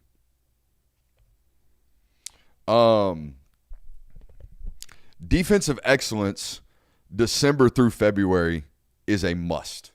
Can't have a single solitary bad day at the office. And I feel like last year they definitely did against Ole Miss. And then it was a special teams blunder against Notre Dame in 2024. But we can't have a bad day at the office defensively this year.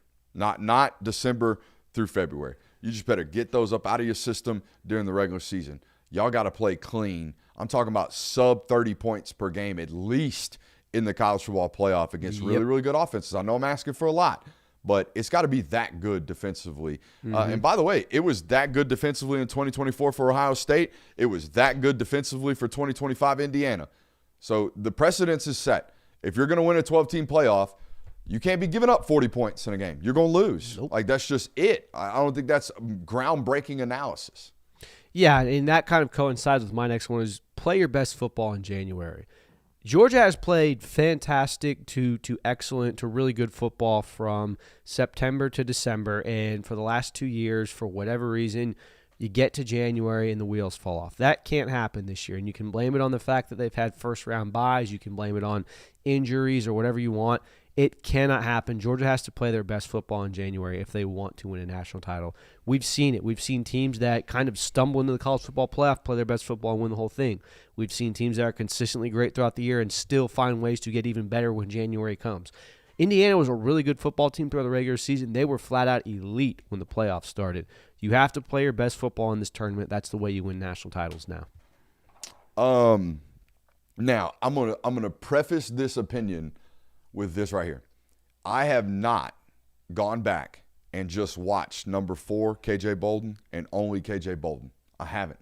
And maybe I need to before I make this type of statement. But I'm making this statement on the fact that I've watched every defensive snap for Georgia the last 2 years, and I don't think he's impactful enough. Not yet. I don't think he's impactful to the rate that we believe this player to be. Kirby just all preseason, all SEC'd him. And he will be preseason All-SEC this year, I can guarantee you right now. All right? He is thought of as 1 or 2 in NFL draft boards right now at the safety position. I think he's been really good.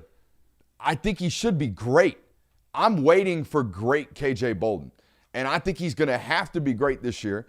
And I'm talking about elite. I'm talking about the number 1 corner in college football, or the number 1 safety in college football, or in the argument for number 1 safety in college football. He's going to have to be that great if Georgia's going to win a national title. And the other guy next to him has got to be good. You know what I mean? And I think that guy next to him this year, Kirby, is probably going to be a revolving door, at least early on in the year, to figure out who's the guy, who's taking this role. But I think KJ Bolden needs to take another step into, holy hell, that guy right there. We got to account for him. We got to worry about him. 4 is going to change the game if we're not careful. I don't know if we felt that just yet. Is that fair? I don't think it's unfair to say that we need to see KJ Bolden unlock another level. I think it's worth reiterating KJ Bolden has been a great safety from the moment he stepped foot on Georgia. His first game against Clemson as a true freshman, he played well. He's played very good ever since. I don't think there's ever been a game where you go, man, KJ Bolden was awful today. He was bad. He looked horrible. He was getting picked on. I also can't think of a game where you go, KJ Bolden was the best player on the field on Georgia's defense today.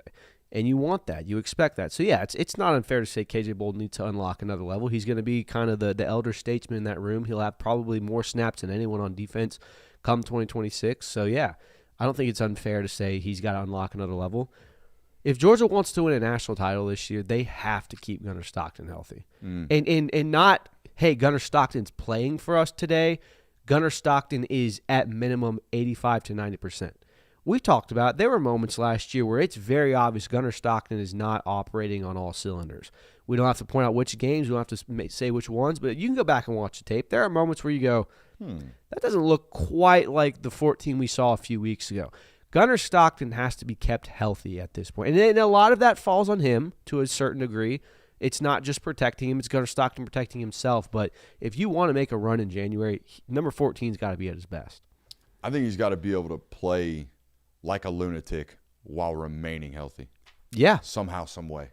And I don't know if it's possible, but I need him to play like he did in some of these games where it's just like, all right, I'm willing to die today, but somehow get out of here 90% healthy, like you just said. That's a tough task sometimes. I think it's great to watch. It's incredible when it comes up on Twitter. I'm kind of tired of watching Gunnar Stockton look like he got hit with a 50 caliber round after he throws a football. It's fair. That's got to stop. And I understand we're getting the pass off. I understand we're doing it under pressure. I understand we're not afraid to stand and deliver. Let's take care of ourselves, man. I mean, once they settled in at tackle last year, I didn't feel like he got absolutely obliterated inside the pocket at any point. No, it was outside The the pocket. Tennessee game, I mean, he's a pincushion. Yeah. He's back there just getting drilled. All the other stuff was outside the pocket. And most of that you're doing to yourself. Correct. We got to get rid of the football. We got to take care of ourselves. Yeah, we can't. But to an extent, I think he almost feels the need to do it. I get it. Like some of those plays, he had to hold the ball till its last opportunity just to get it done. And I'm sure it fires folks up. But, woo, we need you, Bubba. We need you to play all 15 football games this year, 16 football games this year on a way to a potential national title. All right. This is, I think, one of the more important ones on the defensive side of the football. Chris Cole needs to absolutely wreck games at times. I feel like this is what was missing last year off that defense. There wasn't a guy who just took over. Yeah. Right? Like Jalen Walker would take games over. Yep. Right? And Jalen Carter would take games over. Mykel Williams at times would take games over. Hell, maybe it doesn't even need to just be Chris Cole. But every single big-time football game, there needs to be somebody on that defensive side of the ball, particularly in the box, that is unblockable, wreaking havoc constantly. So maybe it doesn't just need to be Chris Cole. Hey, maybe Gabe Harris needs to pick some of this up. Maybe Elijah Griffin certainly needs to pick some of this up. Quintavious Johnson, Zayden Walker. There are plenty of options of football players that can be, quote-unquote, game wreckers inside that box play for Georgia. It has to happen. Last year, I felt Chris was a finisher's move away from being this, right? Like the Ole Miss game in particular, y'all get up off the field first series of the football game if Chris Cole just tackles Trinidad Chambliss. Yep. And he's got him. He's got him dead to rights as a free rusher, and Trinidad spins out on him because we're not rushing the high hip. Like those things can't happen this year for Chris Cole. I think Chris Cole, Kirby, has a potential to be the next Arvell Reese.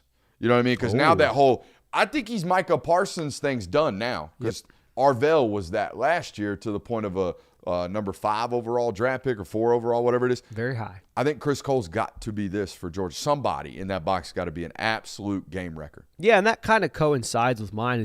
And I just made it very general. I don't care who does it. You got to be able to get after the passer. You don't have to lead the SEC in sacks. You don't have to be top tier in sacks. You have to be able to affect the passer to a degree where they are not throwing accurate enough footballs. That did not happen enough last year, and the data proves it.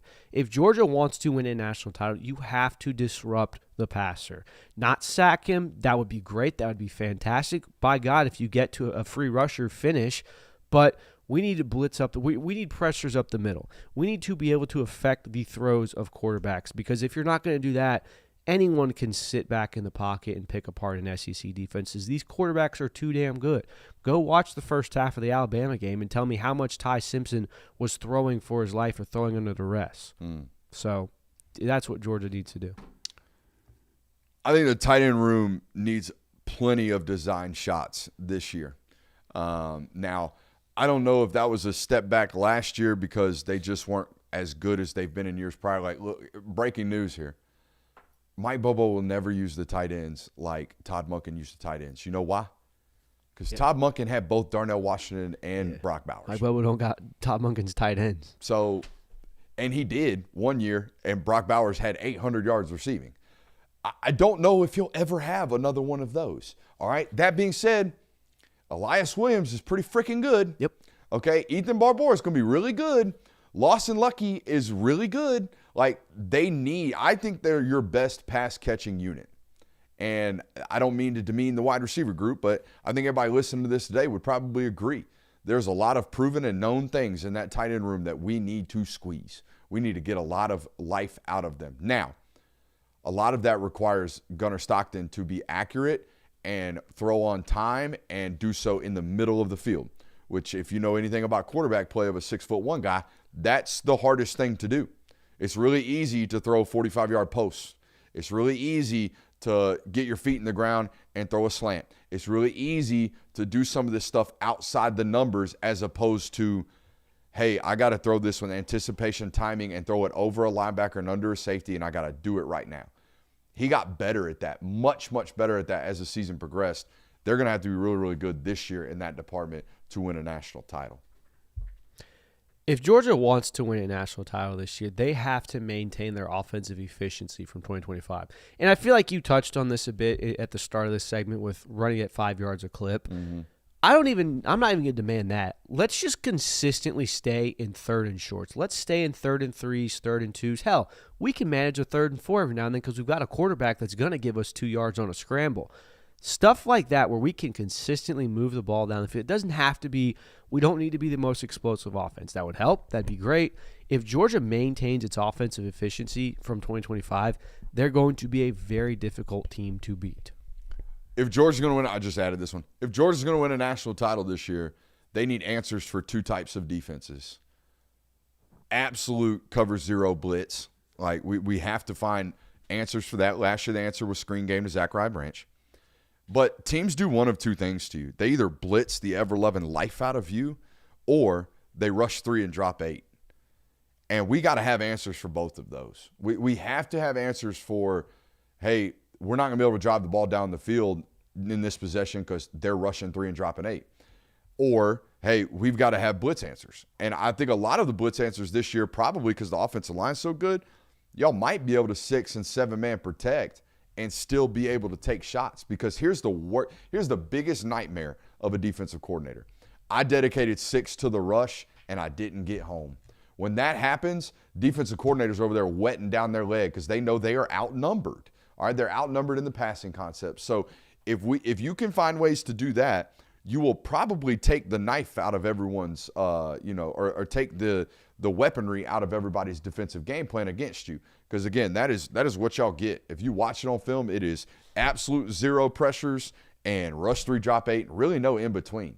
Nobody's playing y'all straight up, rushing 4, dropping 7. No one's doing it. All right, they're doing one or the other. So I think you got to have answers for that. If Georgia wants to win a national title this year, they have to find a running back that at the very least can be a threat at everything. I think what Cash Jones did for Georgia was incredible. I will never say a bad thing about Cash Jones. Towards the end, it got to a point where it was like, oh, Cash Jones is in, this will be a pass play. Or it might be a miraculous draw play where we try to get you by surprise. It's not going to be a traditional run Or game. a swing screen. Correct. There needs to be he does not have to be the best running back. I'm not saying that.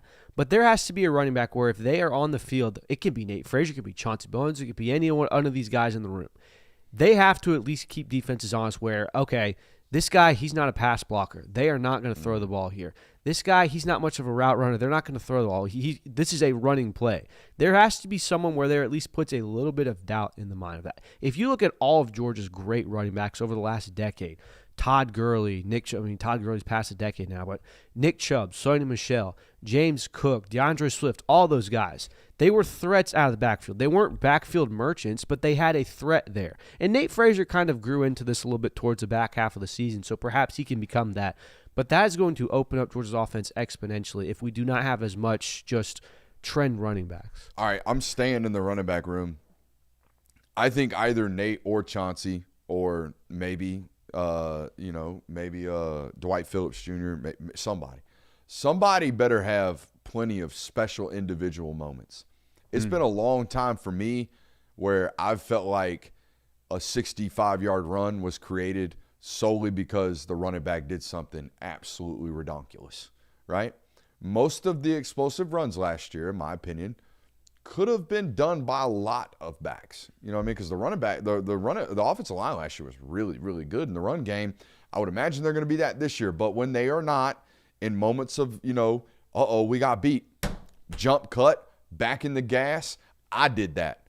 I did my job, right? And the job of the running back, we always talk about it on here, is to take care of +1, right? When that defender that we can't account for shows up, that's your job. Your job is not to get tackled by that guy. Your job is to make him miss. And that +1 might arrive at any point, right? And when it happens, I want to see a running back do something special. You know what I mean? The run against Mississippi State was really, really special from Nate Frazier last year. Yeah. And that's great. And they ran the ball exceptionally against Mississippi State last year. You know who else did? Anybody with a pulse. Mississippi State was the worst run defense maybe in college football last year. They were putrid, okay? I need to see something special out of that room at times, and I think that's fair. Completely fair to say. And I think that, asking for more explosive runs and more one cut. Oh my gosh, yet that's never unfair to ask for. I don't think that Georgia's been a team that's necessarily been bad at that. I don't think it's unfair to ask that it could be greater. This is an overarching, just general thing that Georgia needs to do this year. This isn't about one side of the football or the other. If Georgia wants to win a national title this year, they have to stop playing with fire. It's great that Georgia, you watch the Dawgs win a thriller inside Knoxville. It's awesome watching a back-and-forth game against Ole Miss. All these down-to-the-wire games, watching 8 overtime victories against Georgia Tech is great. It feels like for the last 2 seasons, there's been something weird about Georgia where you go into a game and you don't really know, and you get to the third quarter, and it's like, they'll pull it out, right? And by the end of the game, you've lost weight, you've sweated through 3 shirts, your heart is racing, you have to take aspirin because it's like, my God, how did they win that game? They do that because they've consistently been in matchups, frankly, against teams they shouldn't have been in. Georgia had no business going down to the wire against that Florida team last year. Tennessee was really good at the start of the season. Joey Aguilar made big plays. They should not have given up as many points as they did. That should not have been as close of a game. Auburn game shouldn't have been that much of a sweat. Correct. If Georgia wants to win this year, and my point is, think about all those wins. Think about all those great moments last year. How many things had to go right? A Josh McCray 4th and 2nd effort. Stuff like that where one flip and you've lost the game. You can't keep playing with fire this year because you can't keep expecting to win moments like that. It's great that you have Kirby Smart as your coach. It's great that you have a resilient football team. It's fine that you have to dig deep and win games at certain moments. It doesn't need to be against ranked opponents or unranked opponents. That's fair. How'd you not throw in the tandem fumble punch at the goal line from Raylan and CJ in that? Yeah, I mean, it was a lot last year. They won in the margins quite a bit last year. I'm with you. It doesn't need to be that way. No, it does not. Not with this schedule that we're about to talk about. Absolutely not. Let's do that next. Are you done? I've got a few more. All right, come on. Dump the clip. This is another one that kind of goes with stop playing with fire. Stop getting punched in the mouth first. The amount of times like 5 years running. It's really only like 2.5. Nah, I think this started when Vandy, a bad Vandy team, came out and smacked you in the mouth with London Humphreys on a switch release. That's 2023. That's only 2.5 years. Like, that's not 5. That's a long time. I mean, yeah, but it's not 5. That's like 45 games. Yeah, but you're saying 5 years. Like, 5 years goes back to 21. You're right. But the amount of times of the last 2 seasons for sure where we've looked up and it's up, Georgia's down 7-0 now. They'll figure it out. That cannot happen. You don't need to go down 7-0 to Mississippi State. You don't need to have teams walk it down on the first drive, so much so that your head coach, a guy who has predicated and built his entire identity on building suffocating defenses, comes up in front of the mic and goes, yeah, we've basically just kind of made the joke that we give up the first drive now. That should never happen at Georgia. Stop doing that. And then my final one, if Georgia wants – I thought I dumped the clip. I didn't. If Georgia wants to win, they must, and I'm going to put this out here for this, they don't need to be playing in the conference championship. And I know that fans may – You need a first-round game? Let's see it. Yeah. We've had 2 straight years now. We've had 3 years where the college or the conference championship has essentially arguably cost you a spot in the college football playoff or a chance to win the national title. Certainly did in 2023. What happened? Certainly did in 24 when the starter blew his elbow out. Exactly. So, yeah.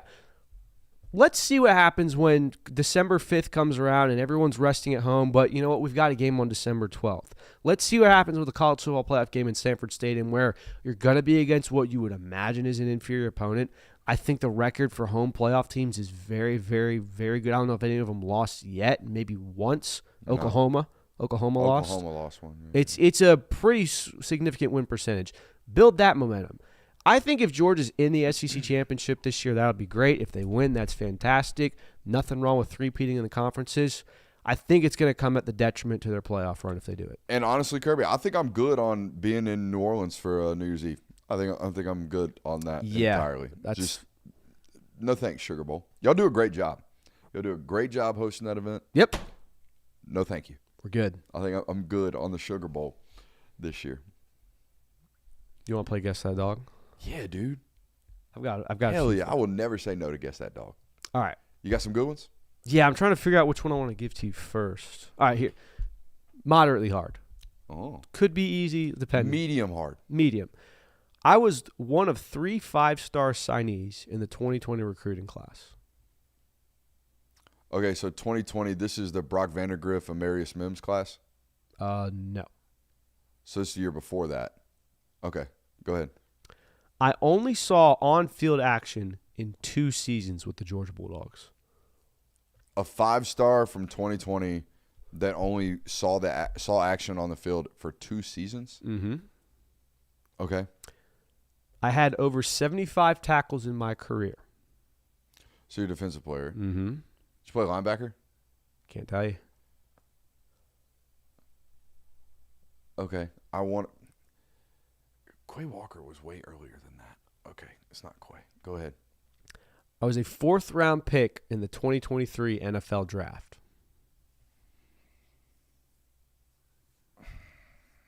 I got nothing. Come on. I'll give you a Team? Give me a team. Eagles. Oh, I know who you are. Final hint. You're from Arizona. Final hint. I have made one of the most iconic and important plays in Georgia football history. You're Keely Ringo. Yeah. Keely Ringo's high school tape is really, really interesting. And I think his 40 times in his 100 meters made him a 5-star at his size. Yeah. But I'll never forget. And I still respect the hell out of this guy. He shall remain unnamed. But I had a now NFL assistant coach. He was, at that time, just another guy. Text me the day that Keely Ringo committed to Georgia, and he bet me, I think, $1,000 that there was no way Keely Ringo would be a first-round draft pick. And I didn't take him up on it. But you know what he said? Tight-hipped. He's a straight-line runner. That's all he can do. He can run in a straight line. He can't turn. He can't stop and go. He has limited lateral ability. And all of that played out in his career. If you think of all of the great Keely Ringo plays. Straight line, yeah. Straight line. And it's hurting him right now in the league, I think, too. Yeah, I think he's battling for a starting position this year. So that to me was like an eye-opener for evaluating corners, because that's not what I do. You know what I mean? I'm not like an elite corner evaluator. But now when I watch corners, I'm like, hey, it sounds stupid, but can he stop? Mm-hmm. Can he go again? Has he got good short area quickness? Like, that's almost just as important as long speed. So wait, if you'd have taken that bet, you would have owed that guy $1,000? Yeah. A good thing. That's a terrible bet. Yeah, it is. Yeah, if this guy isn't if he's not one of the best 32 players in the country, you owe me $1,000. Yeah, no. I'm not that stupid. That's a terrible. First 3 rounds, maybe we can talk, and even then you'd have lost that, but still. All right, I got another one for you. No, I don't shave my legs. I'm just not a very hairy person. Go ahead. I was a 4-star recruit in Georgia's 2023 class. 4-star 2023? Mm-hmm. Okay. I saw action as a freshman on the Bulldogs defense. That's worded weird. That's worded like he ended up playing offense at some point. Yeah. Why'd you word that like that? It's just, you know. Okay, so he's a defensive player. Saw playing time as a freshman in 2023. Okay. I will likely be one of the first players drafted at my position this year. Oh, so you're still on the roster. First player drafted. Oh, you're Raylan Wilson. Mm-mm. Huh. Since signing with Georgia, I have since transferred back to play in my home state.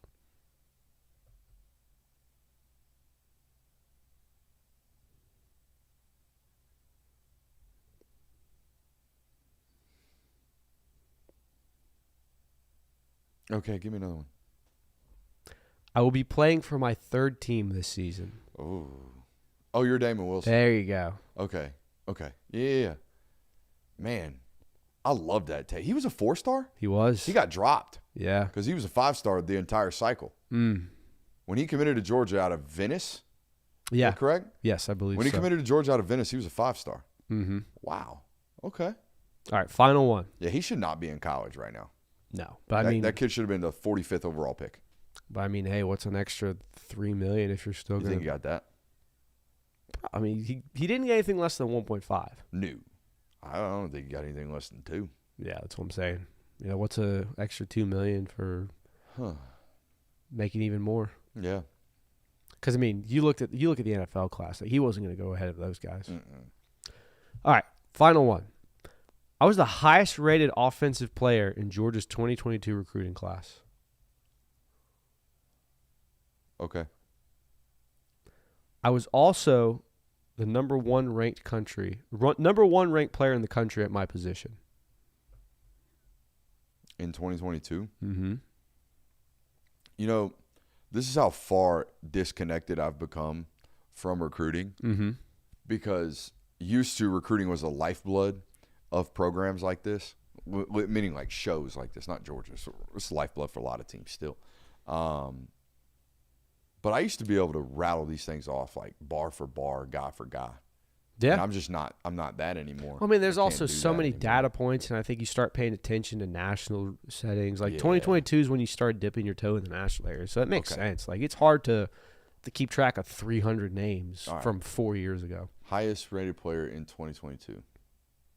Okay. I scored my first touchdown as a true freshman against South Carolina.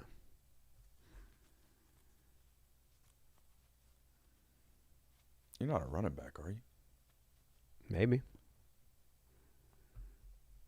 Come on. I was one of the few players on last year's roster that had playing experience in the 22 national championship.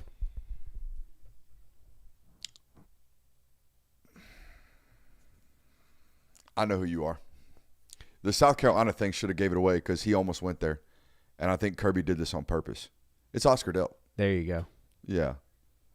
I'm an in-state He was the highest rated player on that roster in that signing class in 2022. offensive player. Oh, It was like caveat. It was like 4 defensive guys, Caveat. then Oscar Delp. Yeah, it's Oscar Delp. But yeah, I was surprised by it. It's like one of the highest ranked. Top 50. Yeah. Yeah. That high school tape. My God. I remember Watching him at West Forsyth was insane. They used him as an X receiver at like 6'4.5", 230 pounds. I hand timed him at 4.5 flat. I mean, kid was just nuts. I as an remember athlete. because it was amidst the 21 season when he committed, and it was like another Brock Bowers is coming next year, and I think that kind of was to the detriment of his overall career because you're not going to be Brock Bowers, especially when you share a roster with Brock Bowers for 2 years. So when 2024 and 5 came around, I was like, all right, Oscar Delp's time to become Brock Bowers, and it just never was that. So I think a lot of people look at his time at Georgia as a disappointment. But I wish they would have cut up his lacrosse highlights. Because you were watching Lax tape? No, I wasn't. But I would like to watch that monstrosity play lacrosse in Cobb County, Georgia. It wasn't like he was playing lacrosse up north. No. He was a massive human being with a big old stick in his hand running around. Yeah, lacrosse just does not move the needle for me. It doesn't? Lacrosse highlights, Mike. Maybe. Sorry to anyone who may play lacrosse or love it. It's not my sport. Can't get behind it. All right, let's talk schedule for the last 10 minutes here, Kurt. Let's do it. First and foremost, the schedule's far more manageable than I thought it would be when it first released. Yeah. And thinking 9 conference games, thinking what it was the last 2 years. I mean, at one point in 24, didn't you play 4 top 10 teams on the road? You do that in 2024? I can tell you in a few seconds. Maybe Ole Miss wasn't top 10, but I felt like you played Alabama on the road that year, Texas on the road that year, Ole Miss on the road that year. Like, you had a gauntlet. 3 top 20 teams on the road, and then another 2 top 15 teams in Clemson and Tennessee. I mean, oof. Not an easy schedule. No. I mean, this is really, really manageable this year for these guys. On paper right now, yeah. On paper. I mean, the computer says it's the easiest schedule in the conference. Now, that's also because you can't play yourselves. Correct. Can't really play yourselves, so that kind of demeans the strength of schedule when you're not on it. So everybody else that has you on it gets a massive tick. So yeah, and I think like certain teams, like the first takeaway I have from this of where my opinions change on things, I was heading into the season in the off season when this first announced and thinking like, okay, Arkansas is going to be a relatively easy SEC win, kind of get your feet wet. I think Arkansas is going to be a very easy win now. Like, not to disrespect or to give rat poison to anyone or to give Ryan Silverfield another thing to talk about for Georgia, but I'm worried about that Arkansas football team. I do not think they're going to be very good this year. I'm worried about, and you always should be, for the 17th year in a row, I'm worried about South Carolina's offensive line, especially since Josiah Thompson is not going to be available all year long. Blew his knee out. How about, I don't remember Jacarius Peaks coming out of Valdosta High School. Not really, no. And that's a miss. That kid goes to NC State for 2 years, and now he's worth $2 million. Like, I don't think they could have ever seen that projection or growth. And I've watched Valdosta in person, and I miss too. Like, I've watched Valdosta in person every single year I've been doing this, I'm pretty sure. And when I realized he went to Valdosta, I was like, huh, what? Where was he at? Out there balling. So, yeah, I think that game's gotten a little bit easier because quarterbacks, I know, he's going to run around. Yeah, but I mean, again. This is your first time playing with Norris. Yeah. How about that? Then that's what, like coming into the season was kind of like, all right, South Carolina, we don't really know what they're going to look like. The more we get into that, the more I get worried about it because there is an avenue where we've seen these South Carolina teams be dead on arrival. You play him in Columbia, and all of a sudden you're in a dogfight against a quarterback who, while he's not a perfect prospect, while he's not polished, is very talented, can score points. They have talent on that roster that can give you issues. So I'm not worried about the South Carolina game, but I'm not coming into that with like, easy win. There'll be nothing. So that's where things have changed for me. My opinion on the Oklahoma game has changed a lot more as well. Heading into it, I was kind of like, really dynamic quarterback in John Mateer. Got to hope you stop him from making plays. I'm more worried about Oklahoma's defense providing the offense with more opportunities to score points. I think that's how Oklahoma would beat Georgia in Athens. It's not going to be, hey, John Mateer played really, really well for these 2 drives. It's going to be Oklahoma forced two fumbles or 2 turnovers and gave John Mateer and Oklahoma a short field, and Georgia lost, 21-13 or something like that. That's what worries me, and that's where my thoughts have kind of changed against Oklahoma. I still don't know if Alabama's going to have a run game. Yeah. And if they don't, that makes that game not easy, but it makes it a lot easier to go on the road out there if they're one-dimensional. Correct, but nothing has changed for me about Alabama until you can beat that team in Tuscaloosa. If you can beat that team in the regular season on your first try. Like Georgia's beaten Alabama twice. It's been in the postseason and it's been in rematches. I have to see Georgia come out, beat an Alabama team the first time they play them in a season, and that'll be that. And then we can adjust from there. But the fact that it's in Tuscaloosa, the fact that there's a lot of unknowns right now, I can't confidently say either way. I figured Vandy would be somewhat of a formidable yet overmatched SEC opponent heading into this season. I just don't think they're going to be a great team now. I think Jared Curtis is going to give them a spark at times. He's going to make plays. He's going to be exciting. I think that team around them overall is going to be very bad. And I think that it's going to, like we've talked about, be very reliant on the fact that they don't have a guy like Diego Pavia who's going to keep them ahead of the sticks. A gunslinger, a rocket arm, a golden arm like Jared Curtis, a Matthew Stafford-esque quarterback in college is not good to march down the field and hold on to the football and keep teams away from it, which is kind of what you had to do to be a Vanderbilt team. It's kind of what Vanderbilt did the last 2 years. If Jared Curtis is slinging that thing, they're going to have some explosive moments, but I think they're going to be overall a much lesser team because of it. I wasn't worried about Auburn, and I'm still not about them playing in Sanford Stadium. However, I think the prospect that Georgia might not have as much of an interior pass rush on defense, combined with the fact that Byron Brown is going to be the most athletic quarterback that's played in this system, a system which, go back and watch the 22 and 23 Tennessee. It held. Watch 21. Receivers are getting behind defensive backs. There are yards to be had there. The difference was the quarterback couldn't find them because he had someone at his feet the entire time in the pocket. I don't know if that's going to be necessarily the case for Byron Brown as much because he is so mobile, because he can make plays with his legs. I'm a little bit more worried about Auburn right now. There's a familiar face on that Vanderbilt roster. Not for you guys, not for anybody who listens to this show, unless you've been with me since this is COVID years. Lyndon Cooper was an offensive lineman out of Georgia. I went to a random mid-February, colder than hell camp. And Lyndon, he is one of the first players I ever had go viral on my account.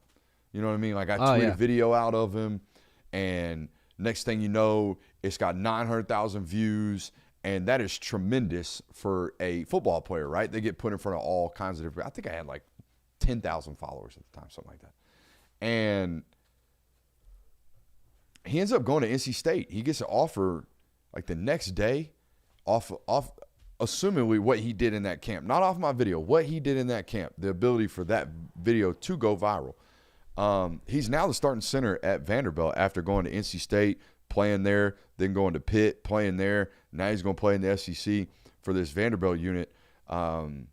His mom reached out to me last year and was like, doing what I feel it's not. I'm not the reason your son's playing college football, Mom. Your son's playing college football because your son's really good at football. I'm glad I could have been a slight help in that journey. Sorry, my ADD brain just went nuts.